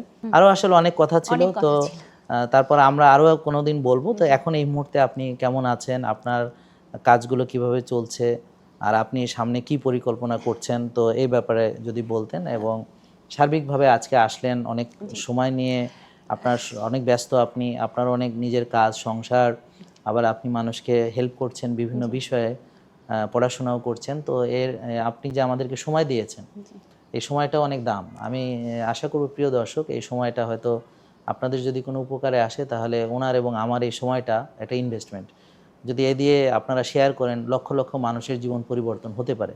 এবং আমরা খোলামেলা আলোচনা করলাম, অনেক কথাই বললাম, যে এবং আমি যদি কোনো কথা মিথ্যা বলি আপনি আমাকে ধরিয়ে দিবেন, এবং আমরা যে সত্য বলছি তার প্রমাণ উনি নিজেই। উনি এখন বিনা ওষুধে 100% সুস্থ আলহামদুলিল্লাহ, এবং তাই না, আরও মানুষকে সুস্থ করার জন্যে উনি কাজ করছেন। তো আজকে আপনার এই সেশন সহ এবং আজকে আসলেন, এবং আপনার মনের কথাগুলো অনেক দিন বলবেন বলে আপনি হয়তো ভেবেছিলেন, যেটা আমার মনে হয়, হয়তো আল্লাহর কাছে ফরিয়াদ করেছিলেন, আল্লাহ কিন্তু সেটা আজকে কবুল করেছে। জি। তো বোন, এই ব্যাপারে আপনি যদি বলতেন। তো এখন আমি একদম পুরোপুরি বিশ্বাস করি, যদি সততার সাথে কোনো ভালো জিনিস চাওয়া যায়, সেটা আল্লাহ সুবহানাহু ওয়া তাআলা মানুষকে দেন। আমি ক্যান্সারের সময় আমি চেয়েছি আমি এই জীবন, এই কষ্টের জীবন থেকে আরও বেশি শক্তিশালী হয়ে, আরও বেশি কনফিডেন্ট হয়ে, আত্মবিশ্বাসী হয়ে ফিরে আসতে পারি। এবং সেই পথ আল্লাহ সুবহানাহু ওয়া তাআলা আমাকে দেখিয়ে দিয়েছেন জেকে লাইফস্টাইলের মাধ্যমে। আমি সম্পূর্ণ জেকে লাইফস্টাইল ফলো করে, এবং আমার যে শিক্ষা, ইয়োগা, আমার যে ফিজিক্যাল এক্সারসাইজে যে নলেজ, সেটাকে কাজে লাগিয়ে দুটোর কম্বিনেশনে, এবং আমি আমার নিজেকে হিল করেছি, নিজে সুস্থর পথে আমি মাশাআল্লাহ আলহামদুলিল্লাহ আমি আমার ক্যান্সারের আগের লাইফ থেকে অনেক বেশি এনার্জেটিক, অনেক বেশি আত্মবিশ্বাসী, অনেক বেশি আল্লাহ সুবহানাহু ওয়া তাআলার কাছে আমি নিবেদিত যে আমি এই জীবনটা ফিরে পেয়েছি। এবং সেই সাথে আমি চেষ্টা করছি যে আমার মতো যারা এরকম কষ্টের জীবনে ছিলেন, হতাশার জীবনে ছিলেন বা শয্যাশায়ী ছিলেন, তাদেরকে নিয়ে কাজ করছি, এবং চেষ্টা করছি তাদেরকে আলোর পথে ফিরিয়ে নিয়ে আসতে, জেকে লাইফস্টাইলের সব কিছু ফলো করে। কারণ আমার তো একটা শিখার জায়গাটা লাগবে, সেই জেকে লাইফস্টাইলে আমার জ্ঞান অর্জনের পথ তৈরি করে দিচ্ছে একদম। কেন মানুষ অসুস্থ হচ্ছে, কেন, কোথা থেকে আমরা শুরু করব, কিভাবে শুরু করব, এটা স্যারের যে কি অসাধারণ একটা উদ্ভাবন স্যারের। আমি আল্লাহ সুবহানাহু ওয়া তাআলার কাছে একদম অন্তরের অন্তঃস্থল থেকে দোয়া করছি, স্যার এর নেক হায়াত দান করুন আল্লাহ সুবহানাহু ওয়া তাআলা, এবং তার নলেজকে, তার মেধাকে আরও বেশি শানিত করুন, যেন তিনি আমাদের জন্য এবং আমাদের মতো যারা এরকম লাইফস্টাইল ডিজিজে আক্রান্ত আছেন এবং যারা কিছু করতে চান মানুষের জন্য, স্যার যেন আরও রিসার্চ করেন, আরও জ্ঞান অর্জন করতে পারেন, এবং আরও মেধাকে কাজে লাগাতে পারেন, আরও শক্তিশালী করতে পারেন। এটা আমাদের জন্য খুবই বড় পাওয়া হবে। এবং আমি সবাইকে অনুরোধ করব, স্যারের কাজটা যেন ঠান্ডা মাথায় করতে দেওয়া হয়। স্যার তো আমাদের মঙ্গলের জন্যই কাজ করছে, আমাদেরকে আলোর পথ দেখানোর জন্যই কাজ করছে। আমাদের সবাইকে স্যারকে সহযোগিতা করতে হবে। প্রিয় দর্শক, আমাদের ফিরে আসার গল্প আজকে শেষ হইল না, শেষ এই অবস্থায় থাকলো। আমরা সামনে আরও অনেক কথা জমবে, সেগুলো নিয়ে আবার ইনশাল্লাহ আসবো। তো আপনাদের প্রোগ্রামটি কেমন লাগলো, যদি ভালো লেগে থাকে আপনি অবশ্যই কমেন্ট করে জানাবেন, বা আপনাদের যদি কোনো পরামর্শ থাকে সেটাও আমাদেরকে জানাবেন, এবং এই প্রোগ্রামগুলো আরও ঘন ঘন করা উচিত যদি মনে করেন সেটাও জানাবেন, এবং অবশ্যই যদি ভালো লাগে শেয়ার করবেন, এবং যদি মনে করেন যে আরও মানুষের উপকারে আসবে, এবং আপনি যদি মানুষের কল্যাণে কাজ করতে ইচ্ছুক হন, এবং আপনি যদি মানুষের এই হিলিংয়ের নিজেও একজন হিলার হতে চান, আপনি যদি আমাদের সঙ্গে অন্যদেরকে ভালো করার যে আমাদের যে মিছিল সেখানে যুক্ত হতে চান, তাহলে অবশ্যই আপনারা এখন থেকে আমাদের সম্পর্কে জানার চেষ্টা করুন, আমাদের এখানে আসুন, আপনি জ্ঞান অর্জন করুন, নিজে প্র্যাকটিক্যালি করুন, এবং আমাদের গ্রুপ আছে ফেসবুকে, সেখানে আপনি অ্যাক্টিভলি পার্টিসিপেট করুন, হ্যাঁ, এবং একসময় দেখবেন আমরাই আপনাকে পিক করে নিব, হ্যাঁ, এবং আমরা এরকম অনেক দরকার নিপার মতো যারা মানে মানুষকে হিল করার জন্য গাইডেন্স দেয়। তো তারা আগে হয়তো শুধু ইয়োগা করাতেন, কিন্তু এখন সে কম্বিনেশন করাচ্ছেন। তার ঘুম, তার রোদ, তার খাওয়া, তার সব কিছুকে একটা সুন্দর করে মানে একটা প্যাকেজ তাদেরকে ফলো করার জন্যে তারা গাইড করতে পারছেন, যার ফলে দেখা যাচ্ছে যে সে আসছে ইয়োগা করতে, কিন্তু এখন দেখা যাচ্ছে যে সার্বিকভাবে সব কিছুই তার সমাধান হয়ে গেছে, সুস্থ হয়ে গেছে, ওষুধ মুক্ত হয়ে গেছে, ভালো হয়ে গেছে। তো এটা একটা পূর্ণাঙ্গ কম্বিনেশন। তো প্রিয় দর্শক, আপনারা আমাদের জন্য দোয়া করবেন। আমাদের কোনো কথায় যদি কষ্ট পান ক্ষমা করবেন। আমাদের যদি হয়তো কথার ভিতরে যদি কোনো আবেগে আমরা যদি কিছু বলি এবং আপনারা যদি কষ্টের কারণ হয় সেটাও ক্ষমা করবেন। এবং আমাদের জন্যে, বিশেষ করে আমাদের প্রতিষ্ঠানের জন্য দোয়া করবেন। এবং এই প্রতিষ্ঠান যেন থাকে, আমরা যে হয়তো পৃথিবীতে একসময় থাকবো না, প্রতিষ্ঠান যেন টিকে থাকে, এটা যেন সদগায়ে জারিয়া হয় সেই কামনায়, এবং সবাই যেন আমরা সুস্থ থেকে ওষুধমুক্ত হতে পারি এই কামনায় আজকের মতো বিদায় নিচ্ছি। আসসালামু আলাইকুম। জেকে লাইফস্টাইল লিমিটেড, ওষুধ মুক্ত সুস্থ জীবন।